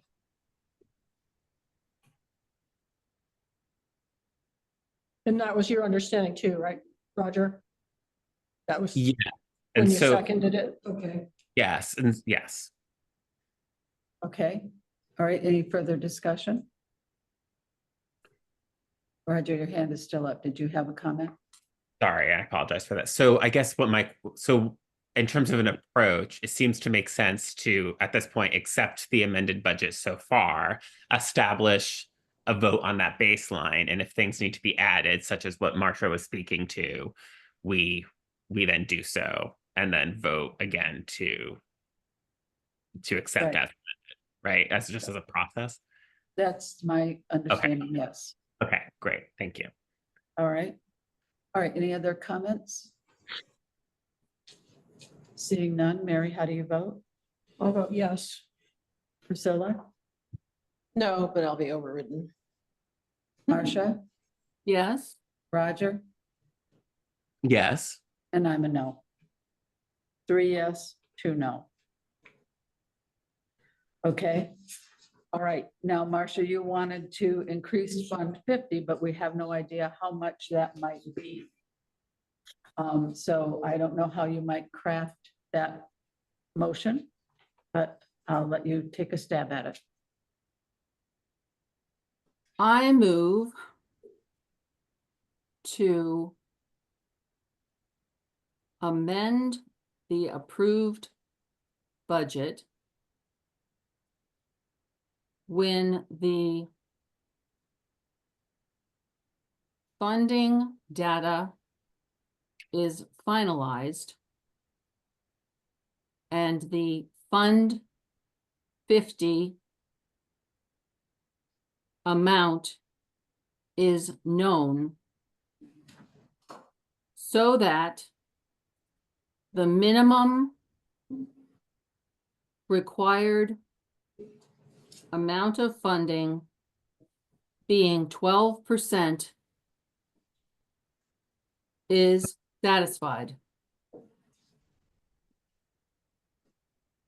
I move to amend the approved budget when the data is finalized and the Fund 50 amount is known, so that the minimum required amount, being 12%, is satisfied. Friendly amendment? Would you like to state a funding source?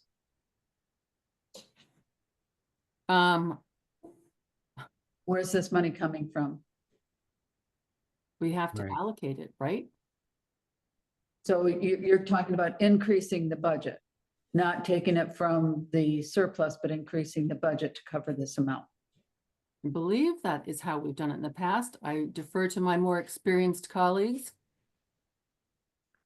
You can fund it any way you want in your motion. You can Mhm. take it from the surplus, or you can say we're gonna add Historically- it to the tax burden. Historically, Roger, Mary, do you recall? I mean, I don't actually I don't remember actually. I believe that it was from a surplus is what I would want to believe, or what was formerly considered an undesignated fund, and then we made it designated, right? Mm-hmm. That's Designated correct. a purpose. Mm-hmm. That's correct. So we may wish to, take this up when we're discussing the surplus funds. Might be a way to do it, and to figure out what monies of the surplus funds should go towards them. My intent is just not to be in violation of what was voted. Right, but you have to have a funding source, and it is either we're going to increase the tax rate to collect this money through tax bills, or we're gonna take it from the surplus. Those are basically the only two places we have to Mhm. find this money. And we don't even know what the amount is at this point. I'm not sure it needs to be in the motion. We're gonna pick it out of the air? No, go ahead, Roger. I think if I may, Pam, Yes, go ahead, Roger. I think what Marcia's trying to establish is a consensus. I believe what Marcia's trying to establish is a consensus on the board that we need to increase funding to 12%, the 12 to 16% of that fund. So I think we could make a motion that declares that we want that intention, and then we could then in another process define what the monetary amount is. Right, and I'm very clear on that she wants to bring us up to the 12% level. My question is, where is that money coming from? It comes either from the tax bills or it comes from the surplus. Historically, it has come from the surplus because it was always what was in the undesignated fund. Was it enough to cover that 12 to 16% range? And then this emergency fund was established that is supposed to effectively serve the same purpose. And that was taken from the undesignated fund or the surplus, whatever you want to call it. So it has historically come from the surplus. Mary? Well, I believe we've intended to have a discussion about how to spend surplus funds, and we did have 3 sort of larger buckets that we were going to discuss. So would it make sense to hold this motion until that discussion takes place? Well, this motion doesn't have a second yet. It's not, I know that, but I'm saying that, just asking if a process like that would make sense to the board, that the timing of making this motion, I mean, could you hold that thought until we are discussing the surplus money? I don't know how I Marcia could feels accept about that. Well, I could accept that we won't know anymore if we're discussing it tonight. We won't have any information. So, I mean, as Roger said, the intent is to put a stake in the ground and say, we will fund this because we have to fund this. Right, and here's the next question, and I don't know this answer. Is that 12 to 16% of the municipal side of the budget? Or does it also include the other monetary articles? If it doesn't include the other monetary articles, I can actually do the math on my phone. I'd like- If I may. Yes, So if you read the, in the memo there, Barry put the definition of that fund, and it's the operational fund. It's the operational budget. okay, so that would be the 6,723,083 that I see as the total town expenditures. I am unsure if that is the entire, with the capital included, or if that would be 12% of just the operational side of the budget. That's how it's written. I'd have to confirm that.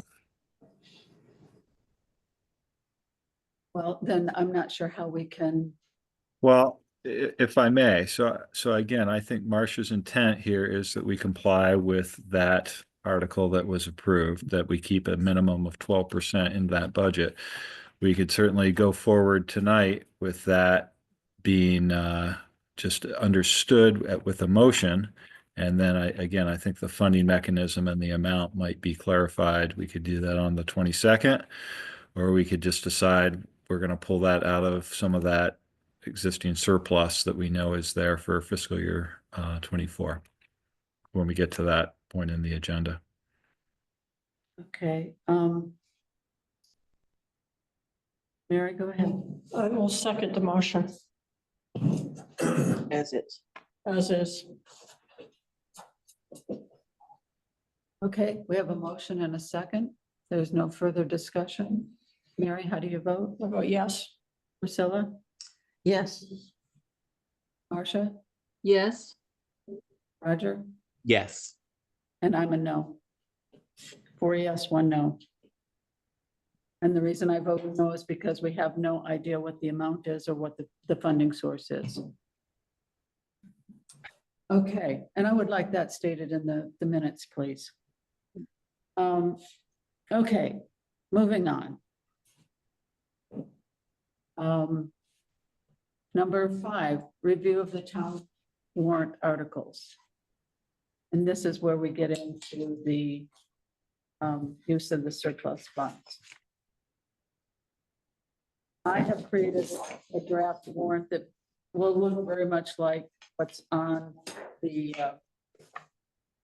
ballot on March 4th. Some of these we won't fill in the amounts. School side will fill in those. So I think we flip over to number 8. Shall the voters approve a gross spending general town budget of? I don't know. No, we don't. Okay. Then we go to number 9. Shall the voters approve the use of blank number of dollars of the current surplus to fund the Tracy Hall number 13, Fund 13 for future improvements to Tracy Hall? 10 is using current surplus for the DPW Bridge Fund.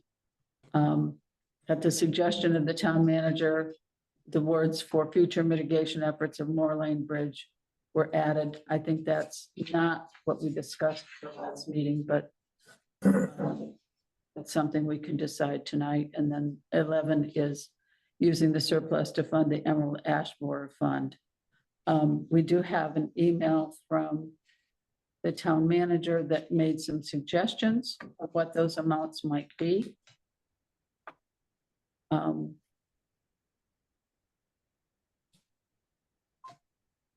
And here again, I'm not sure that we need to make any decisions on this tonight. Our deadline is the 22nd.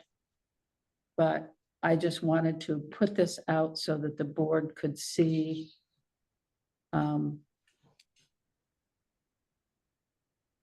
where we were headed with this and take any comments or suggestions of changes that you would like to see before this is brought back to you on the 22nd.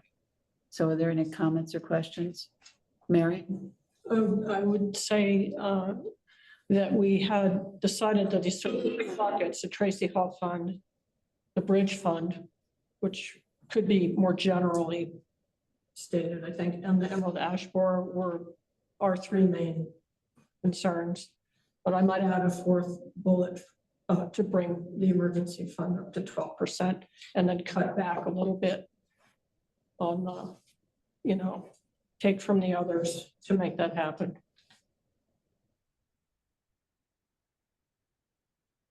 Okay, so your suggestion is that we might add Fund 50, bringing it up to 12% as one of the articles. Yes, thank you. And those funds would come from the surplus? Yes.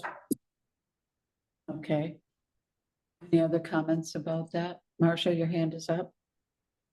Yes, I would actually, I don't think we should have articles 9, 10, and 11. I would give the money back to the voters. I would agree with Mary's suggestion, just take some of that surplus to top up Fund 50 to the 12%. But I think tax relief is more important at the moment.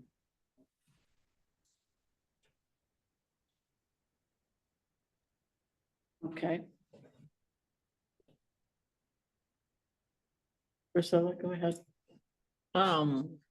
Couple of things, maybe that should also I don't know, an either or question on the warrant article, but we've had a very interesting detailed note in our correspondence on the subject of Moore Lane Bridge, which suggests that maybe we're not finished talking about that. I don't know. And if I can move on to Article 13, I have no idea why that is there, and I wonder if there's some strange agenda that's not being expressed. Okay, can we take that up in just a minute? Yes. All right, thanks. Roger? So the only one of the three monetary articles that gives me pause is the Emerald Ash Borer one. I think we're in a state where the amount that has been suggested that we budget for is the amount that the entire state often like offers for grant programs for all of the municipalities in the state. So, which suggests that there's not a lot of resources outside of Norwich being dedicated to this. And I understand that there's plenty of people who have evidence to the who may have evidence to the contrary. I'm just saying that that is one source that I was reading a press release from 2023 about urban and community forestry grants, right? So, and I also think that I'm really concerned about sustaining that fund to a level that is equitable to the entirety of town, right? If you just say that if you make the decision that's about like roadside safety, and roadside safety is defined by the roads most traveled, that is inherently not the entire community. And we're dealing with private property owners who are seeking ultimately tree removal in the name of public safety. And so it seems like a can of worms. And so while there's certainly a huge number of ash trees and that the expense is a lot for all the trees that we have, like the current discussion makes me nervous, and I'm worried about the long-term sustainability of a municipality. Like $125,000 a year, and actually more under some current proposals, is a lot. It's like not sustainable. And indeed, at least in one instance in 2023, the state is not providing these resources either. So you could argue that further justifies why we need to take action, or you could say it's not for municipalities to take on. So that's the one that gives me most pause, and I would more keen on using that $120,000 towards the other two initiatives, Tracy Hall or Bridge Fund or tax relief. So thanks. All right, thank you. I would just say that if we don't fund emerald ash borer removal, we probably should beef up that legal budget, because I think we're going to get sued by people who may be harmed by trees. Okay, so when we come back to this on the 22nd, I'm going to leave these three items in here. I will add the top up of Fund 50 to 12%, and hopefully we'll have a number for that by then. And I will add Marcia's article for using the remainder of the surplus for tax relief. And we will vote as a board on each of these articles, which ones we are going to keep, what amounts we're going to put on them. And so I don't see us making those decisions tonight. That was not my intent. Roger? I mean, that's fine if you don't want to have if you feel like we should have a discussion another time, but it seems to me that like we now have two people who are saying maybe not use the Emerald Ash Borer Fund for different reasons, mind you. So it seems like it might make sense to then ask the remaining three if they have a consensus on that, because that provides directive to town staff more in advance of a deadline, right? Like, well, we've got two articles here. Number 13 that Priscilla just pointed out that came from one board member. And there's a suggestion of another article from that same board member that we haven't talked about yet. So I think that these are final decisions that we can make next week when we have more information. I mean, next meeting on the 22nd. Marcia, go ahead. Yeah, for the I'll same, get to you, Bruce. for the same reason that we didn't have an article about the surplus last year, we should not have an article about the surplus this year. Because if people vote against using the surplus and they vote for the budget, which depends upon the surplus, you are now in a position of having, well, I guess you have to raise more taxes, which is ridiculous. And I don't know how you do that without another vote. So VLCT, I sent it around before, VLCT recommends this approach, and that's what we should do. So I don't want to see that on this warrant. But you've already approved the budget. Remember last year how the surplus went into the budget and then we told everybody the surplus is in the budget. If you don't like it, you vote down the budget. That's how it works. It's true that you can make, I mean, this discussion has been based on assuming that you ask the voters for items, and as Marcia just said, you could book it against revenue, I believe, and then designate it, right? So maybe we should be talking about whether or not what approach we would want to take. I'm very confused. I am too. I feel like we're Really confused. all talking. Decade. None of this is making any sense. We've approved a budget. And there were 3 votes for yes to accept the budget as presented and amended. And now we're talking about another change to the budget because the revenue side is also part of the budget. So make up your mind. What are we doing? I mean, I will say that voters, what you send to the voters isn't even the revenues anyway. You're sending them an expenditure budget, right? And so like they may not even necessarily see the revenues from what I understand, right? So I mean, I do think it's So the worth revenue does go in the town report. goes in the town report, but like the language itself asks for a total spend, right? It doesn't say with revenue include like so the warrant article that people approve is different than like the actual budget. So I think it's worthwhile, regardless of the mechanics of how we've done it, to then discuss how you want to seek the approval of the surplus, which will be either as revenue or as warrant articles. And just to get ahead of it, I do agree that there is some virtue to just do it as revenue, and I'm keen on that.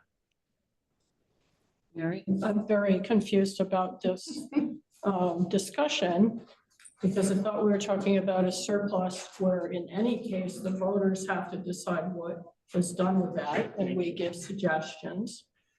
And if I understand Marcia correctly, she's advocating for asking the voters if they would like to accept that amount. I don't know how it's accounted for, but basically give it back. If I understand correctly. VLCT says that there are 2 ways that you can apply a surplus to give tax relief. One is to do a surplus infusion on the revenue side of your budget, Which or we you did can- last year. right? Or you can do an article that says, would you like to use your surplus to provide tax relief? Right, that's true, right? And VLCT does not specifically recommend one over the other. They say that there are 2 ways of handling this. And it's up to the town as to which way they would prefer to go with it. So if we went in Marcia's direction of, giving the money back to the voters, it just means we wouldn't be doing the Tracy Hall Fund or the Bridge Fund or any other purpose that we thought of. We just get the money back, right? Well, other than topping off Fund 50. Except for Fund 50, which I Right. think would probably be way less than $591,000, you know, I did some math and I think it's gonna be in the range of $30,000. oh, for the topping off the fund. Yes. Yeah. Okay.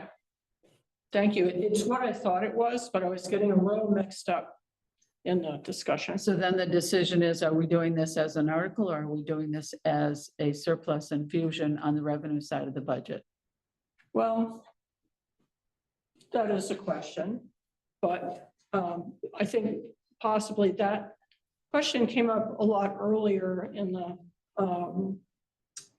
earlier in the discussion last year, and also the voters couldn't say no without voting down the entire budget. Yes. So I think to have it as an article, to me, seems fair to the voters. I agree. Although if they reject it, then I don't know what we do, take it back or keep it as a surplus. But I don't think they'll do that. I think they'd be happy to accept that. I think the risk is pretty Pretty minimal. low, right? But just Pretty as a minimal. process, I don't know. So, Pam, I know that you're running Right, late, but yeah. we have a All public right. comment at some I've got point. one more board member to call on and then I will recognize Mr. General. Marcia, go ahead. This is why we have informational meetings, and this is what we did last year.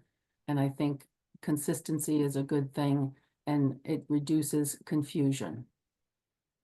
All right, thank you. Well, we have to decide as a board and the majority rules, so we'll figure that out. Mr. General, did you want to come up and speak again? I would, yes. I have a question about process. Okay. I noticed in the motion that Marcia made to pass the budget as it was presented. Got a second.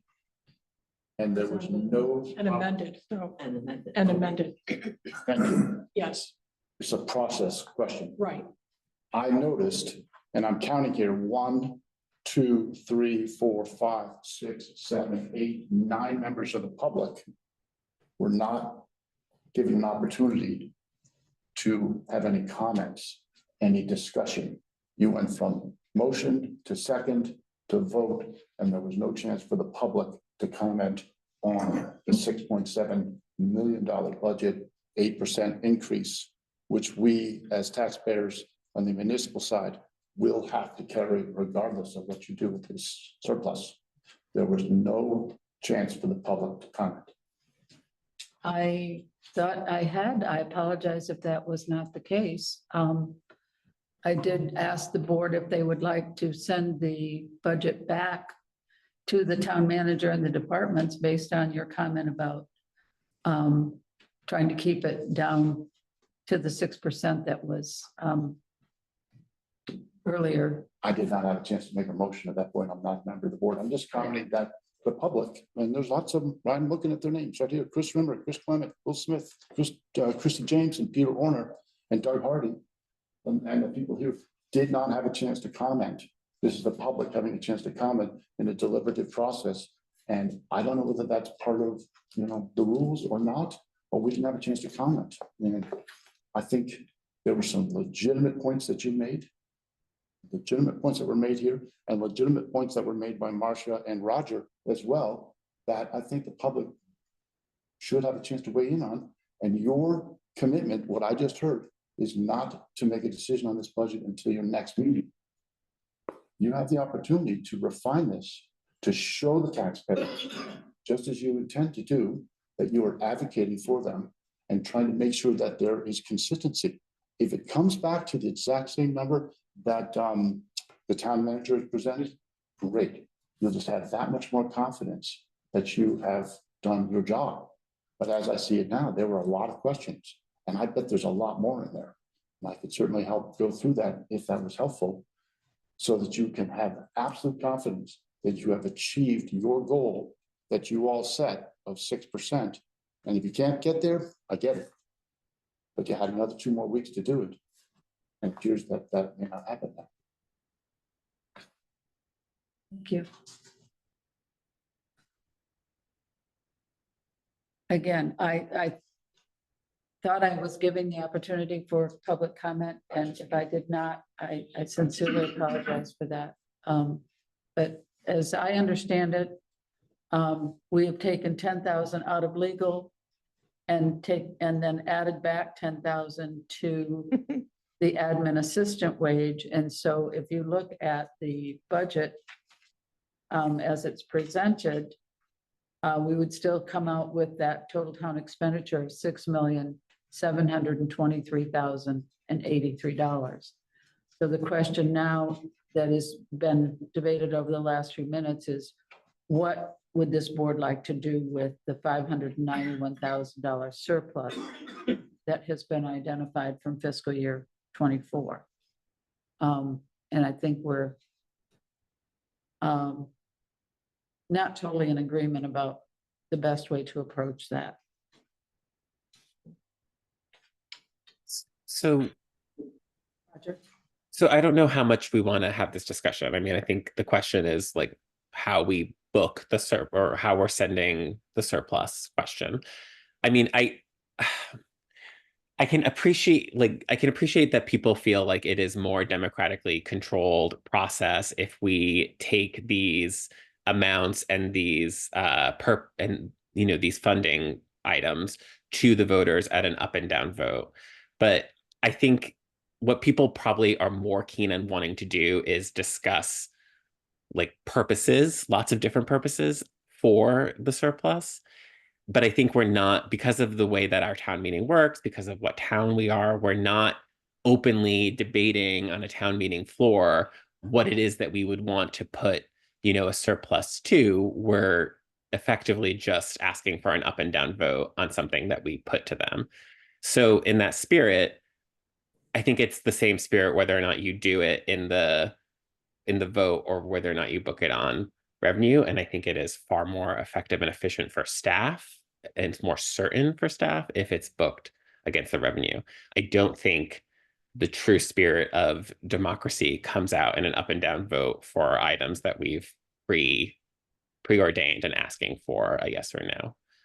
They would have the same ability to say yes or no under revenue. Like I think if we were a different community or a different town and had the floor of the town meeting, it would lend itself to perhaps potentially all new purposes for $100,000. Then that might be a different story.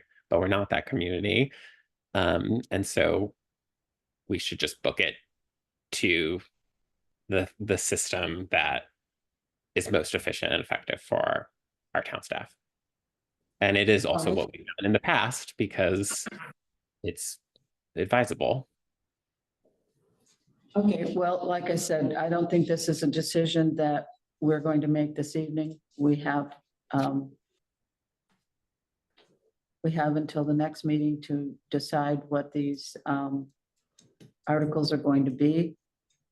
Well, At the last, but maybe they're not Roger? articles though, Pam. Like we should decide on how we are doing it. Who's running this meeting, me or you? Well, I think you need a lot of help. So like, how are we? I do not need your help. Please stop. How is it Please that stop talking. it's a question that this board is interested? Do you want to book it against revenue? You or do want to book it against interrupted me. articles? You interrupted me. May I please? You're stonewalling to your own wishes. Pardon me for Leading talking the while you're meeting. interrupting. They don't have to be articles, Pam. They could be something else. You need to ask that question of the group. Roger, please. At the last meeting, we talked about putting money in Tracy Hall, in the Bridge Fund, and the Emerald Ash Borer. Now, Marcia has proposed that we use some of this surplus to top off Fund 50 to bring it up to the minimum of 12%. And then we also need to decide where we're going to put the remainder of the surplus. Is it going to go to these three funds? Is it going to go to tax relief? I think that's a decision that we make at the next meeting. And I will come back with that suggestion and we'll decide as a board, and we will not have one or two members telling us what they think and making that somehow the decision of this board. So I'm going to move on. Number 12, we've had a suggestion from a community member asking if we would be willing to take the funds that we've received so far from the opioid settlement fund to create an opioid treatment and prevention reserve fund. I have put that in here. We can talk about that at the next meeting. Priscilla brought up number 13, which was a suggestion that Marcia made at the last meeting. And she also submitted an email with 2 articles, this being one of them. Again, I think these are articles that we need to discuss at the next meeting as to whether we would include them.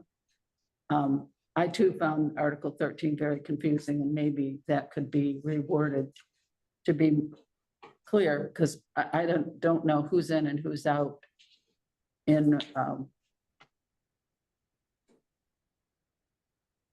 what people outside of Norwich would be allowed to do, what offices. It's just not very clear to me.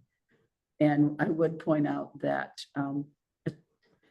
in 2023, I believe it was, March of 23, the voters voted that they did not want to eliminate the office of lister, and they did not want to have the town clerk appointed. So those appear to be 2 of the positions that would be subject to Article 13. So Marcia, if you could reword that in a way that would make it clearer to the voters what offices might be affected, that I think that would be very helpful. Go ahead. You're muted. You're muted, Marcia. Sorry, I'm coughing. I can't, because that's the statute, and it's pretty clear. It just says can't be the select board or the justice of the peace or boards or commissions that are established by state law. If you're confused about what those are, look at the handbook, because you can see which ones are required by state law. You're going to suggest that the voters do that? Nope. But we can do that in the informational session. You don't put in a laundry list of things, and you don't rewrite the statute. So the genesis of this was that in doing the research for the handbook, I found this statute, and we've had some empty positions. So if this is a method of being able to fill some positions that have been empty for a while, maybe the community wants to do that. It's just allowing the town the option to say, if there's nobody in town who wants to fill this, but we want it to be filled, we'll consider somebody from outside. Okay, and then you had a second article about the informational hearing, and Mary had brought up that she would like to discuss perhaps a reconsideration of moving that informational hearing. So And we were going to do that at correspondence, but does that mean that? well, I think I moved it to number 8 or number 9 ahead of. I think it was 7. I'm sorry, it should have been 7. 7, see the correspondence. I mean, we could do it now or later, according to Yeah. how the board feels about it. Well, I guess we need to hold off on this until next meeting. And perhaps consider the motion that you wanted to make, and maybe that would negate even having to put this on the ballot. Does that seem feasible? Marcia, go ahead. Yeah, I mean, I think there's a deadline coming up, right? It's escaped me at the moment, but I think Mary's point about discussing that informational meeting goes to what the statutory requirements for notice are. So I just don't want to miss that. You shouldn't also have a Right. motion to reconsider after the next subsequent meeting, which is Robert Rules, which is how you run a meeting. Could you say that again? Robert's rules, if you're having a motion to reconsider, you only have until the next subsequent meeting after a motion is passed in order to amend That's it. this meeting. So That you is have this to do it meeting. now.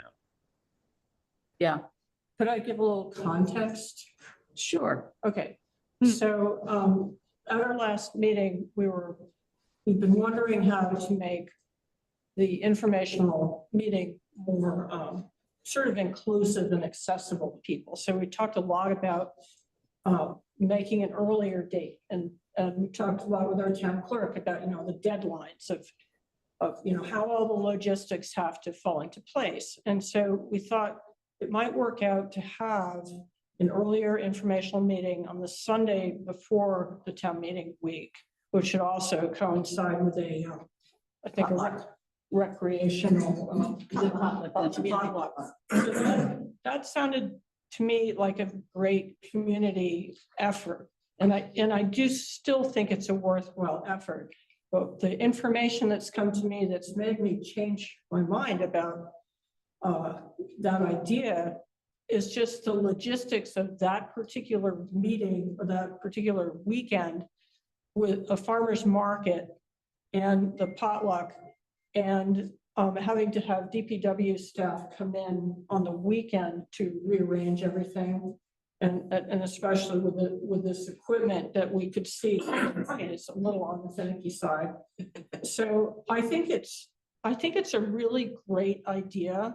I'm just thinking there could be better planning put into it. For instance, if we did it next year on a weekend, make sure that maybe reschedule a farmer's market or make sure that's somewhere else. Clear out some of the other activities that have to happen on a weekend so that, it could perhaps be set up on a Friday or not have to be set up and broken down twice. I had some good chats with our town manager about that, and I just became very concerned that we will overwhelm our staff. Well, the other wrinkle to that, Mary, is that we had chosen 6 p.m., assuming that there was going to be a potluck dinner that evening, which the last I read in a post from the rec director was that the March potluck was happening on the 16th. Okay. No. And I just wanted to say another thing about food. I think it would be, a lot of town meetings have pies or they have a lunch when it's traditional, For voting. Well, and they'll have a break in the voting and so that there's more of a chance for the community to be there and see each other and feel like they're participating in this, this act of government. So I do still think that idea is really valuable. But I think this year, it would be a train wreck for the DPW staff to have to deal with it. So that's the context in which I would like to withdraw my second of that motion. And I did bring it here just for a reference, what we said. Okay, so I guess what I'd like to take from that, if I'm understanding correctly, is that perhaps we should vote on the motion to reconsider, and then that will drive whether we put this motion that Marcia has suggested for moving the informational hearing on the ballot. We may still do it, but I think we would be better served to wait and hear the result of this motion that you plan to make. I think, can I respond to that? Sure. I think that would be one way, because it's 2 steps. Like if we rescind that, it's almost like we're saying we didn't think about it. But if we rescinded that and kept Marcia's,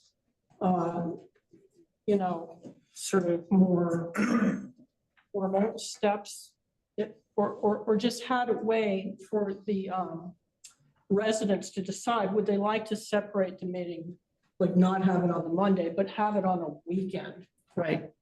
Right, and keep that part of it. Right, and if this article is on the ballot, while it may be voted this year, it can't be enacted this year, it would be enacted in the Next following year. That would be, even though it seems glacial, I think we could do a much better job of it. Okay, So that would be my intention. okay. Marcia, go ahead.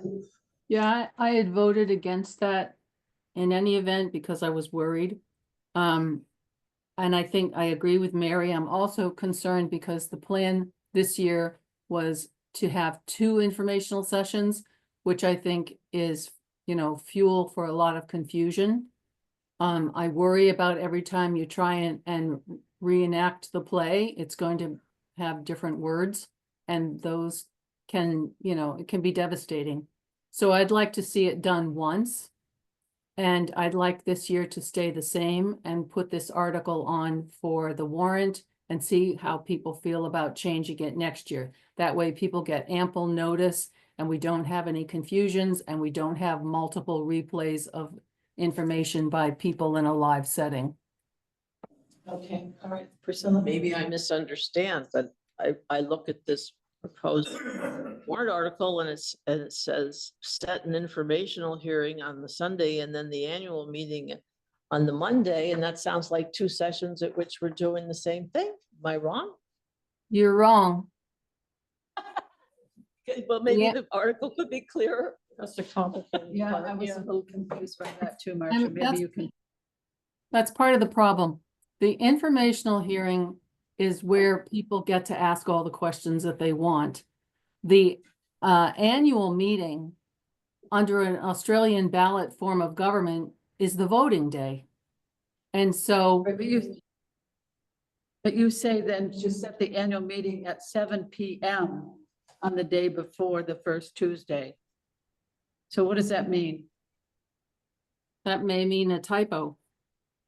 Okay, so it would be to set the annual meeting at, it would be from 7 AM to 7 PM on the first Tuesday in March.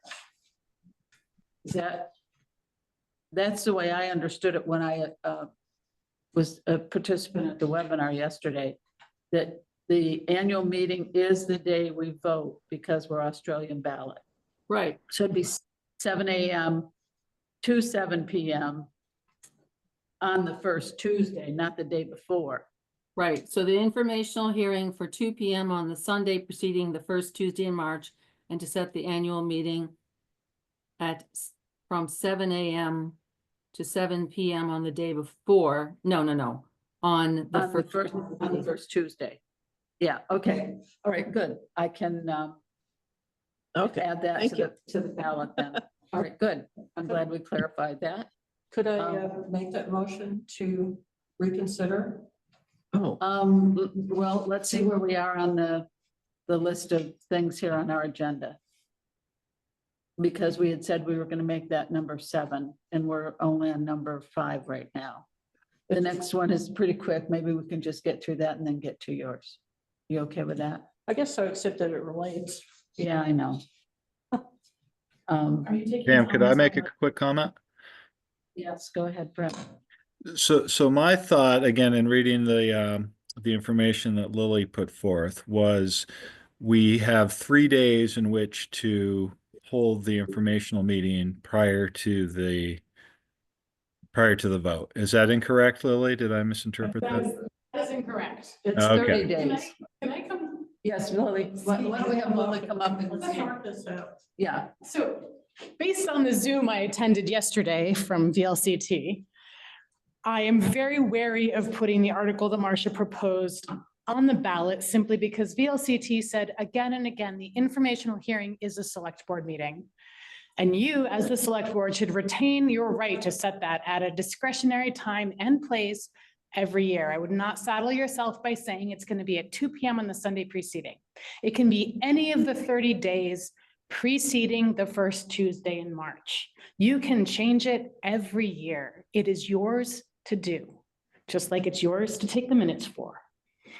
Based on what the VLCT attorneys told me yesterday, because I specifically asked them about our case where we had voted to open the annual meeting on the Monday before the Tuesday town meeting, and we're a fully Australian ballot town. They said, you can ignore that vote. Your Australian ballot, you have to have an informational session and you have to have voting on Tuesday. So there is no opening of an annual meeting at any point as far as the VLCT attorneys are concerned. It's up to the select board to set the day and the time of the informational session, and it has to be set 10 days before it happens. So you could tell me up until 10 days before you want to have it, that we're having an informational session, and I can warn that. That's yours to do as a select board. The annual meeting, Tuesday, first Tuesday in March. That doesn't change. There's a whole other slew of rules that have to do with when early voting starts and all of that. But as far as setting the informational session, you have 30 days before the first Tuesday in March. It is entirely up to the discretion of the select board, and we do not open the annual meeting early.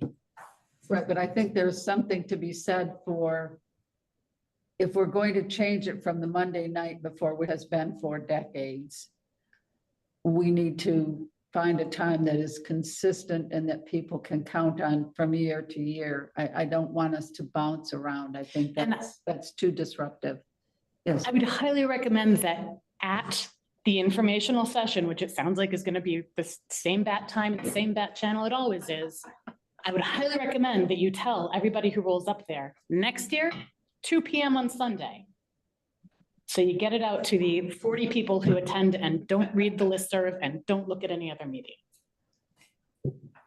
This is my second year in a row saying we should move it, so I'm getting a little frustrated with the lack of movement, literally. Okay. I would like to do it in some way that we memorialize that in the town report rather than just making it an announcement and an informational hearing this year. I think that the town would be better served if we put it in writing and we can refer back to it and say, no, see here, it's in the town report. This is what we said we're going to do, and here we are. Yes, In which case it should go out in this town report, yes. because the town report is only required to be made available 10 days before town meeting day, which because of the ways that laws are being passed in the legislature, there's a whole variety of different deadlines at this point, which make no sense if you look at the overall process of voting at town meeting. All right, the town report is due out 10 days before town meeting day, but you can start early voting 20 days before town meeting day. So none of this makes sense, and I would not rely on the town report for anything because it's already obsolete. People have been voting for 10 days by the time it's required by statute to be in their hands. Right. So if you want to make something valid for next year town meeting, I would do it in this town report that's coming out in a month. Okay, all right. I see Marcia's had her hand up for a bit, so I'm going to call on her. Go ahead. I think the problem is this is a cultural thing, and this is at the core, it's a select board obligation. So the select board has to give the notice. We have to be sure that people know, and the buck stops with us literally all the time.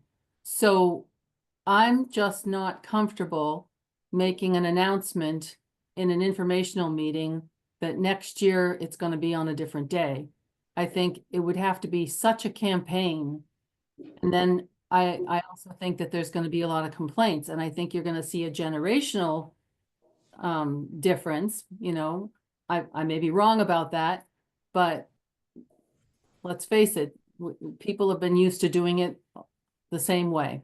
I had kids, I never got to go to those meetings. So, and we didn't have Zoom. So I think that I'd like to talk about this some more. I'd like the town manager to maybe weigh in, but I think we can't forget that we're the ones responsible for making people aware of when they can come to an informational session. Okay, Mary, go ahead. I appreciate what Lily said because it sort of clears the decks for us. But I think if we just used our authority as select board to set the informational meeting on a weekend or another day, we still have to work around the logistics of what space the meeting would happen in. And that might depend on, for instance, when is the schedule set for farmers market?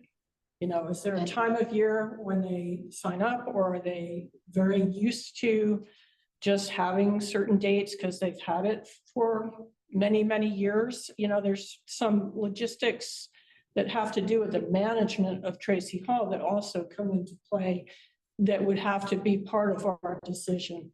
Right, but we can say the select board takes priority, and if they reserve the gymnasium for that weekend, then nobody else can reserve it. Exactly, but I think it would be a courtesy to not do that the week before. Right. That's what I'm saying. We could let Nika know that Yeah, next year plan differently, please. exactly. But we'd have to think that far ahead and not forget. Right, okay. Priscilla, thank you for your patience.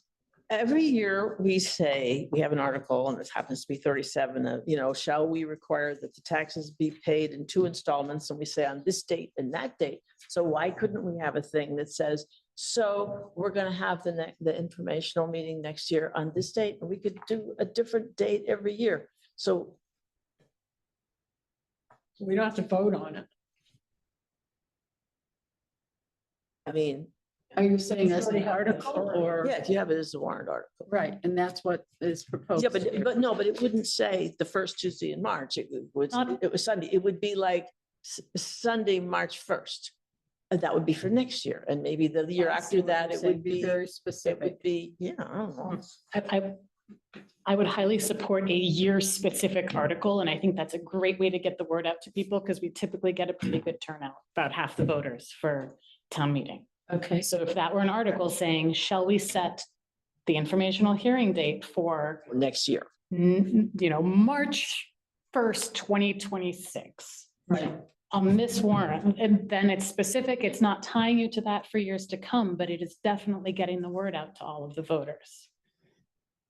So Okay. I would be in favor of putting All right. an Okay, article on. I see Brennan has his hand up. Go ahead, Brennan. So my thought in hearing the conversation could be a simple warrant article for this year, just asking the voters if they would be willing to allow the select board to change the informational meeting from its customary Monday night before the vote.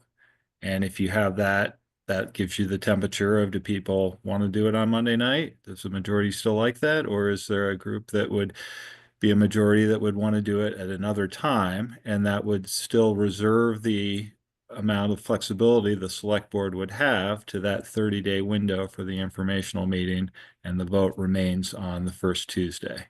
So that might be a simpler way than trying to pick a date out every year.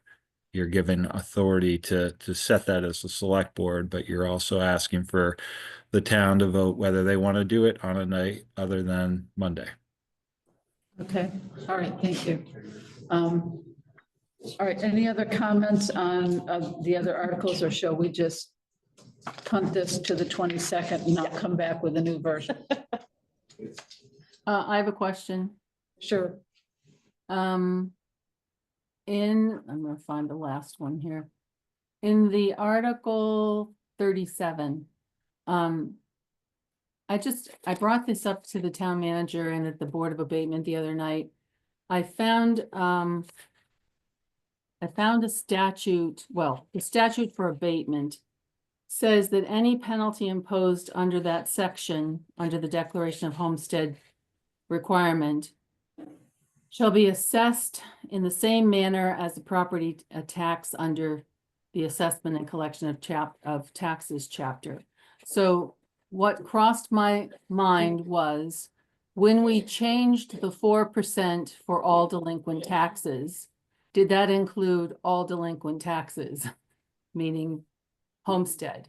And It's in this article, what was voted. So if I it's know. not in here, then it wasn't voted. yeah, but you see, we voted, the article I've got in front of me, shall the voters of the town of Norwich limit the penalty charged by the collector of delinquent taxes for payments made after the due date for payments to 4% of the tax collected pursuant to 32-1674 3A.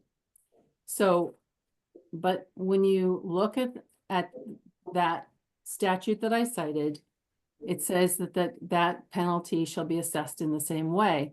So I think it's worth asking somebody who knows about this, if when you do that one motion, if it also scoops up the other Yes. tax. Because we Yeah. do not want to be in a position of overburdening people, overtaxing them or penalizing them for something when we shouldn't be doing it. Right. All right, well, maybe that's something Brennan can propose to VLCT Municipal Assistance Center attorneys to see if we vote 4% in this article, if it also covers things like the HS 122 penalty, which we're currently assessing at 8%. Should they be the same, is your question, correct? Yep. Okay, so I would think that, that's something that Brendan could research with, VLCT. And that's, and if that's the case, maybe that's something that we would want to bring to this board as a motion to just kind of codify that as, this is how we're going to handle this going forward. We're going to make sure that they're the same. I think it came up in the board of abatement meeting as an 8%.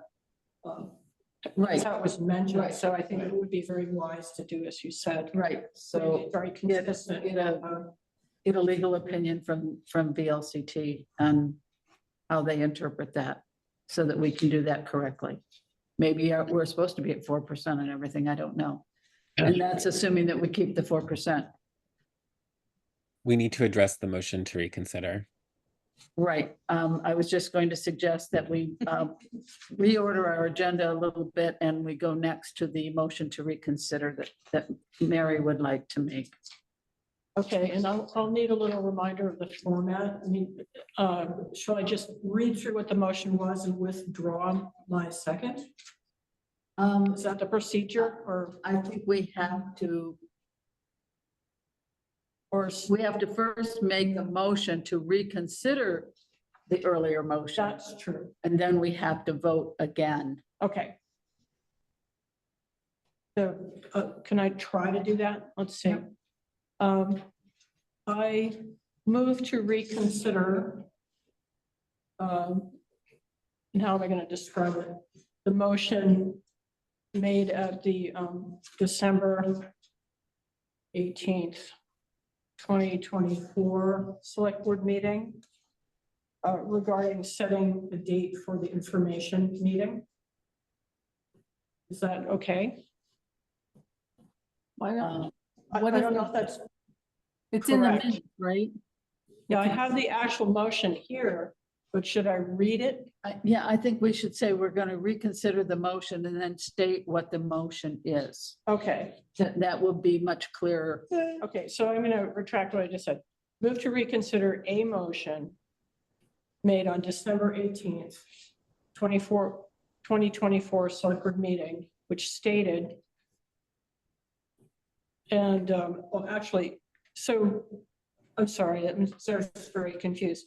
So Marcia, you actually moved the motion.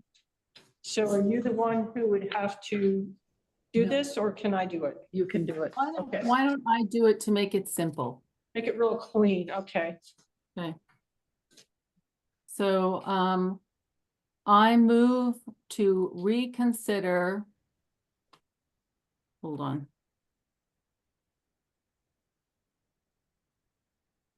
My motion of December 18, 2024 of motion of the select board meeting to set an information meeting date in advance of town meeting as March 3, 2024 at 6 p.m. and also to set March 3, 2024 at 7 p.m. as the annual Norwich Town Meeting information hearing. I just read the motion. Okay, I'll second that motion to reconsider. Okay, all right, we have a motion to reconsider and a second. Is there any discussion or questions? Seeing none, Mary, how do you vote? I vote yes. Priscilla, Yes. Marcia, Yes, Roger, No. and I'm a yes. 4 yes, 1 no, motion passes. Okay, So we have to rescind it, or we have to talk about it and decide what to do with it? yeah, yeah, I think probably what we want to do is a motion that would establish when we're holding the informational meeting. Because we've got two dates in the motion that's being reconsidered. Now we need a motion that says when we're going to actually. Monday night, hold huh? it. So we could just set it back to the date we usually do it. Yes, that's correct. Okay. Mhm.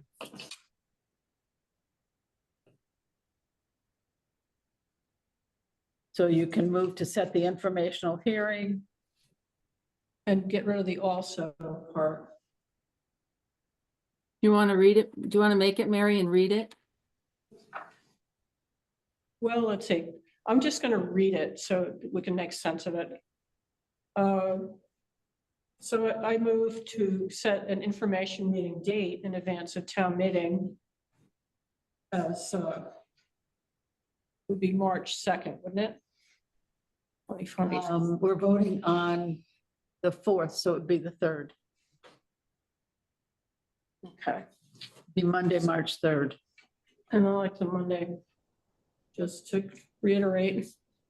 So I move to set an information meeting date in advance of town meeting as Monday, March 3rd, 2025. Oh, yeah, still at 7, right? And then we 7 want p.m. 6, No, 7, keep it the exact, consistent. yeah. And that's it done. Okay, all right, so we've got a motion to set the informational meeting date in advance of the town meeting as Monday, March 3rd, 2025 at 7 p.m. Is there a second? A second. Thank you. All right, is there any further discussion or questions, comments? Seeing none, Mary, how do you vote? How about yes? Priscilla, Yes. Marcia, Yes. Roger, No. and I'm a yes. 4 yes, 1 no. Okay, all right. Shall we return back to the normal order of items on the agenda and try to keep this moving? It's 9:25. All right, so the next item is town manager goals. And what I asked Miranda to do was put in the document from last year. And I guess what I'd like to do at this point is just ask if we come back to, I don't know if it'll be the next meeting, we're getting a pretty full agenda for the 22nd.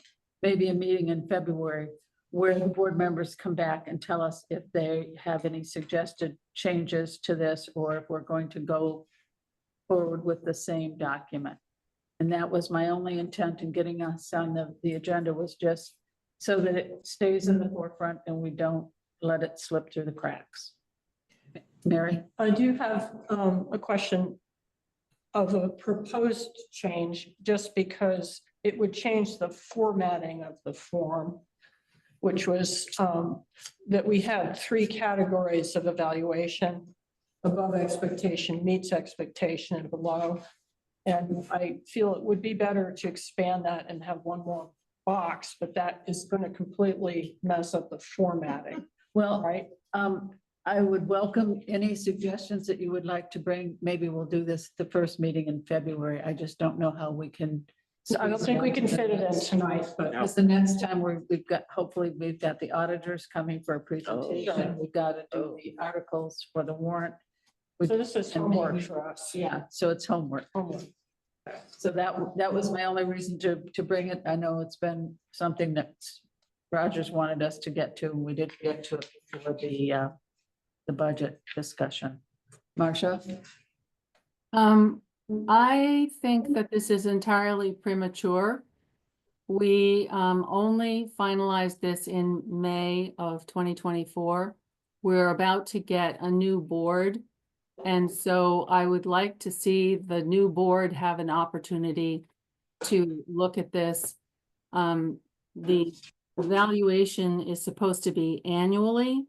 We did that in September, and I think that this form tracks what the contract says, and that we're only in the 3rd month of the goals, and it's, basically to contemplate too much of a change right now is a disservice to both the town manager and to the new board.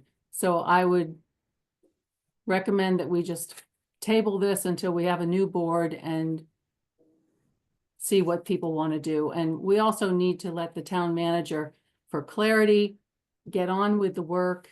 And then when we have our review, like any other big institution, it's done annually and we can see at that time what's working and what isn't working. But I think this is entirely premature.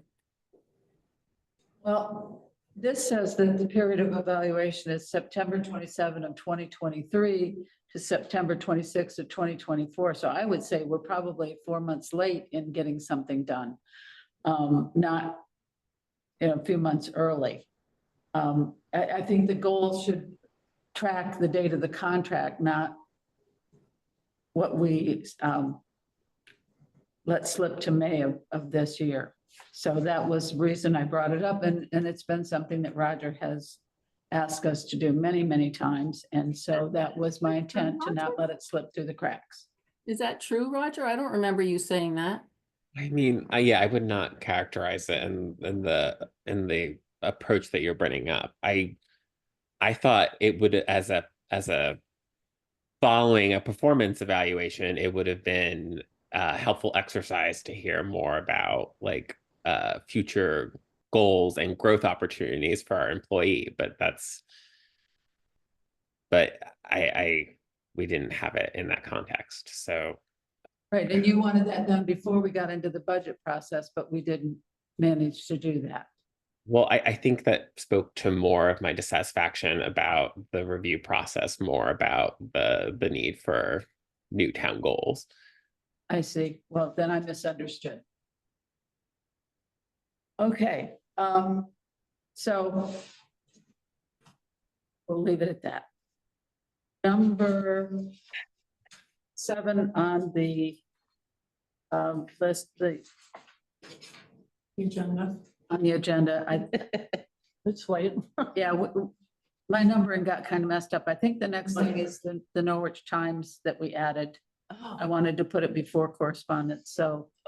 You want to tell us what you have in mind there, Mary? I wanted to write an article about meetings and all the different ways that people experience them. And also people's sort of preference for electronic or in person, just to kind of reflect on that. So. And we do have a requirement to do hybrid meetings. Exactly. I could mention that we have this requirement. So, to sort of explain the framework that we must abide by, but also just to explore, there have been different opinions about which is better, which is more effective, which is sometimes what makes it possible for you to be at a meeting. You might have somebody at home that needs a little, looking after or something.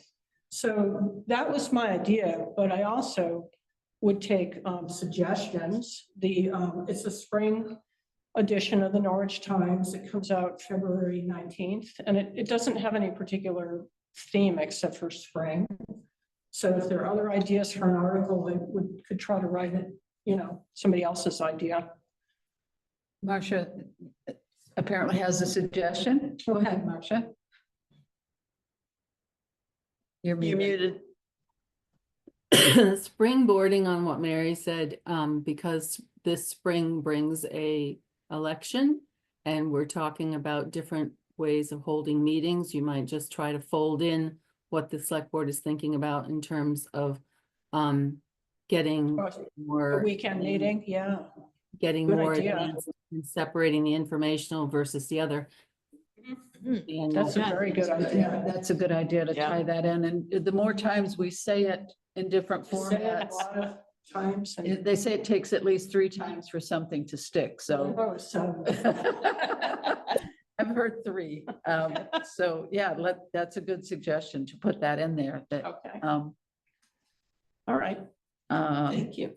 You're welcome. I like writing. okay. Any other suggestions for Mary? Oh, I have Anything else? also request. Sure. So they always want a photograph, which is why I sort of snuck one at the beginning of this meeting. But there could be a nicer photograph of a meeting. Like if anybody has photographs of the meeting. Oh, you should have been here Monday night. We had the Board of Abatement. The room was full. Exactly. So I could maybe pounce on one before January 19th, and be a photographer or something, but. Or maybe we'll, Commission one or something. maybe we'll get more people. Our next meeting, what they say, what are you gonna, what budget? Yeah, I mean, could take a picture there from were- this vantage point. Well, yeah, that's true. And it's kind of a good follow-up to the article that Marcia wrote for the last Norwich Times that Mhm. talked about the handbook and who does what. Exactly. And so then the next phase is, the What's meetings. the meeting like and what are the requirements? And- Yeah. We could just take a picture of Matt, faithful Matt. Oh, I know. That is always here. So great. We do appreciate it. And we appreciate our jam people And he too. stays to the bitter end. That's right. All right. I feel like I'd be a quitter if I didn't stay. Well, you're an inspiration to us, I think. Okay, all right. So do you have everything you need, Mary? Yeah, good. Okay. All right. All right, so Okay. maybe we can do the next three things rather quickly. Let's hope. We have receipt of correspondence. I'll just go through it quickly. We received an email from Derek Walker suggesting that we do the informational session on a weekend when Mhm. young parents can attend. Then we have, this particular document is in here twice. It's a packet talking about previous town meetings and when they were set. I think this is something that came from the town clerk. Yeah, we had it in, actually, I didn't copy mine again, it was in our last meeting. But it was in this packet twice. Oh, was it? Yeah. We have an email from Dan French with comments about the bridge at Moore Lane. Yeah, Also from Doug and Catherine Britton on Right. Moore Lane. right. The next one is just telling Dan French that his email will be in the packet. Let's see, what is this? I was a little confused by this. Marcia, you forwarded this from Doug Hardy. I'm not quite sure what he was asking us to do, something about one little detail that warrants correction. He wasn't this- asked, remember we talked about it in the context of the minutes last time? He was pointing out that an error was made when he and Chris Rimmer were presenting, and that there were actually two different state roads in Norwich. And we discussed it and said that just because they made an error, that's what they said, so we weren't gonna change the minutes. But I asked that his email be put into the packet for this time. So he's not asking for anything. He was trying to be diligent and say, we made a mistake.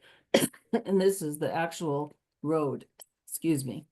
Okay, all right, thank you for that clarification. I was a little confused. The next email is from me regarding budget discussions and my schedule of the changes in the capital funding. Then we have an email from Priscilla asking for the format of the budget presentation to include FY '24 actual, which it did.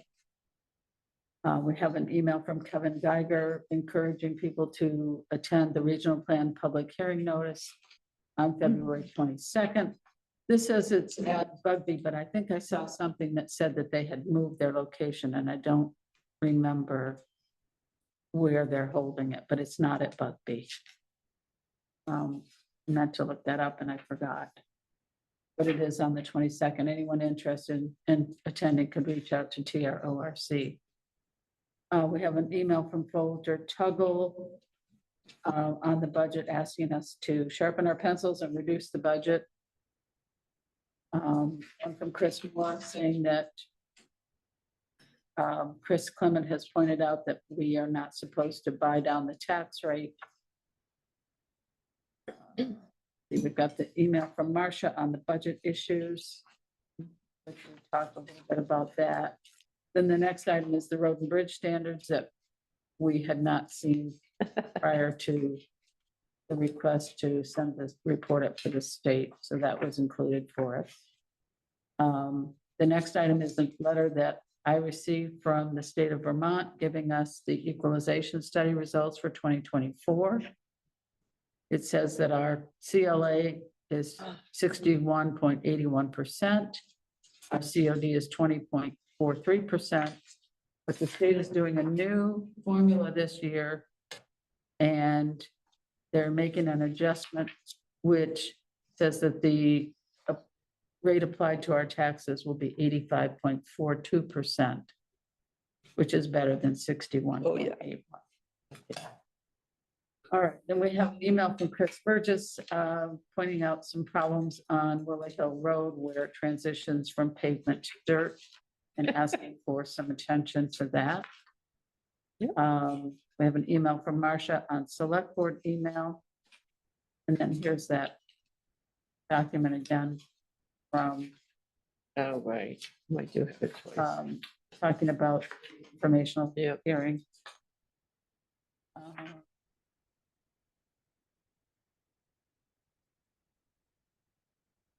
And that's it for correspondence. Would someone like to make a motion to accept correspondence? So moved. Thank you, Mary. Is there a second? A second. Thank you. Any comments or questions or discussion? Seeing none, Mary, how do you vote? Yes. Priscilla? Yes. Marcia? She nodded yes, okay. Roger? Yes, Yeah, I know she's coughing and so she keeps muting herself. yes. All right, and I'm a yes, so it's unanimous on the correspondence. The next thing is the approval of December 18 minutes, and I'm just now realizing that they weren't in the packet. Oh, Yes, they they were. are. Yes, they I are. thought they were. How did I miss it? They're after the FYI. Oh, I'm sorry, okay, I thought this was, all right. My mistake, I'm missing this here. All right, so the next thing is a payroll, or, yeah, accounts payable warrant that I signed as an off-cycle warrant. So that's in the packet for your information. And well, actually, there were three of them. There was the general fund, and then there were two others for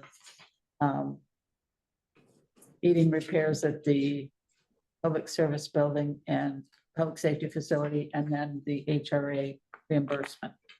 Okay, so that's, of course, just in there for information. The next thing is the draft minutes from December 18, 2024.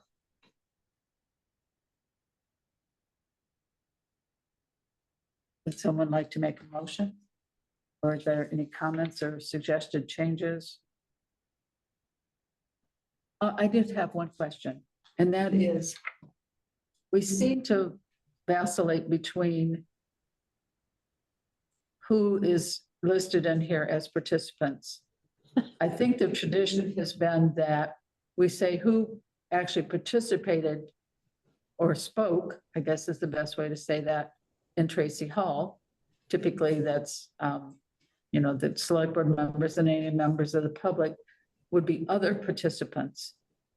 And not necessarily having to say whether they're on Zoom or not, but I don't have a preference on that. But I noticed that there were people here that didn't actually speak during the meeting, and that some that were on Zoom weren't listed. So I'm just wondering Yeah, how how to be do that? consistent on that. Okay.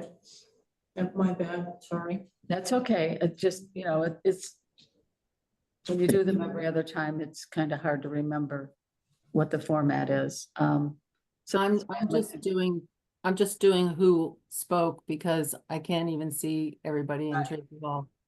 right, but I think that's the better way to do it. Just Okay, include who that's a spoke. good reminder. Thanks, Pam. Sure. All right. So would someone like to make a motion on these? Pam, could I say something? Sure.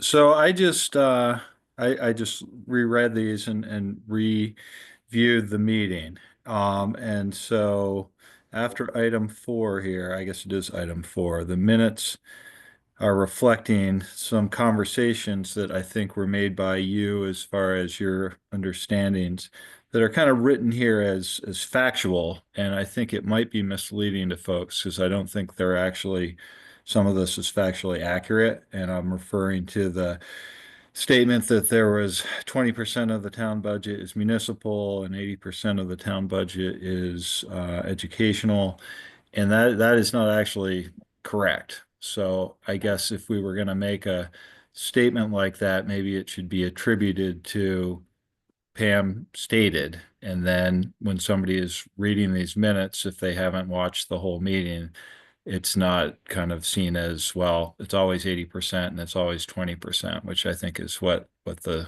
way this reads, it would be represented.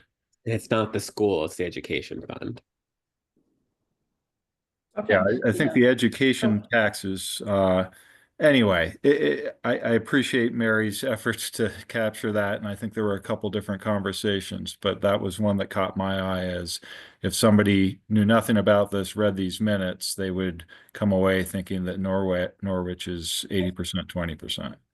Okay, Yeah, and I'm not sure I said it as a definitive number, but we could say that the municipal budget typically represents 20% or approximates 20%. Yeah, which it does not, but You could say you want to just strike it? you I have don't know. to, if you have to include minute, like this is why we're supposed to record motions, but as we've all discussed that we were going to do. But if you have to do it, then you just say board member Smith or Smith stated that, right? So that way it's attributed to a person's comment and not a fact. Or we could just strike that from the minutes. Well, it was said, I would, so- well, I'm not sure that's represents what I said. I would never make a statement of fact that it is 80-20, because I know that that's kind of estimates. I would think that probably the best thing to do is just to remove that particular sentence. Does anyone have an objection to that? I'd be okay with striking it. Are you It's then not gonna, part of the motion. you then gonna take out the part where Lily Tryman stated that in very Yeah. early estimates, there may be a significant reduction of education taxes, which would represent 80% of town budget? You're gonna just stop after education taxes? Yeah, and that's, yeah, let's see. So we would take, yeah, well, that's Yeah, the, just that's stop the there. 80%. Okay. Take out the 80 and the 20. Any Yeah, sentences. just take out which Right. represent 80%. And I I'm, was pretty tired that night. and if you will send me the Word document, Mary, I can Sure. do that and send that off to Miranda to post. Okay, All right, so do you want to make a motion that includes striking those two sentences? let's see. I move to approve the December 18th, 2024 minutes as amended to strike, should we say the specific language? Just say two sentences agreed in item 4, Strike two sentences as agreed as agreed in item 4. in item 4. And then I will make that change as. But we have to vote on it. Right, Right, yeah, but yeah, okay, I will know which sentences you're referring to. okay. Is there a second? I'll second. Thank you. Okay, any further discussion or comments on that? Seeing none, Mary, how do you vote? I'm gonna vote yes. Priscilla, Yes. Marcia, Yes. Roger, Yes. and I'm a yes, unanimous. Thank you. Okay. Then the last thing is a budget status report, which is for November, which got added at the last minute. Does anyone have any questions or comments on this?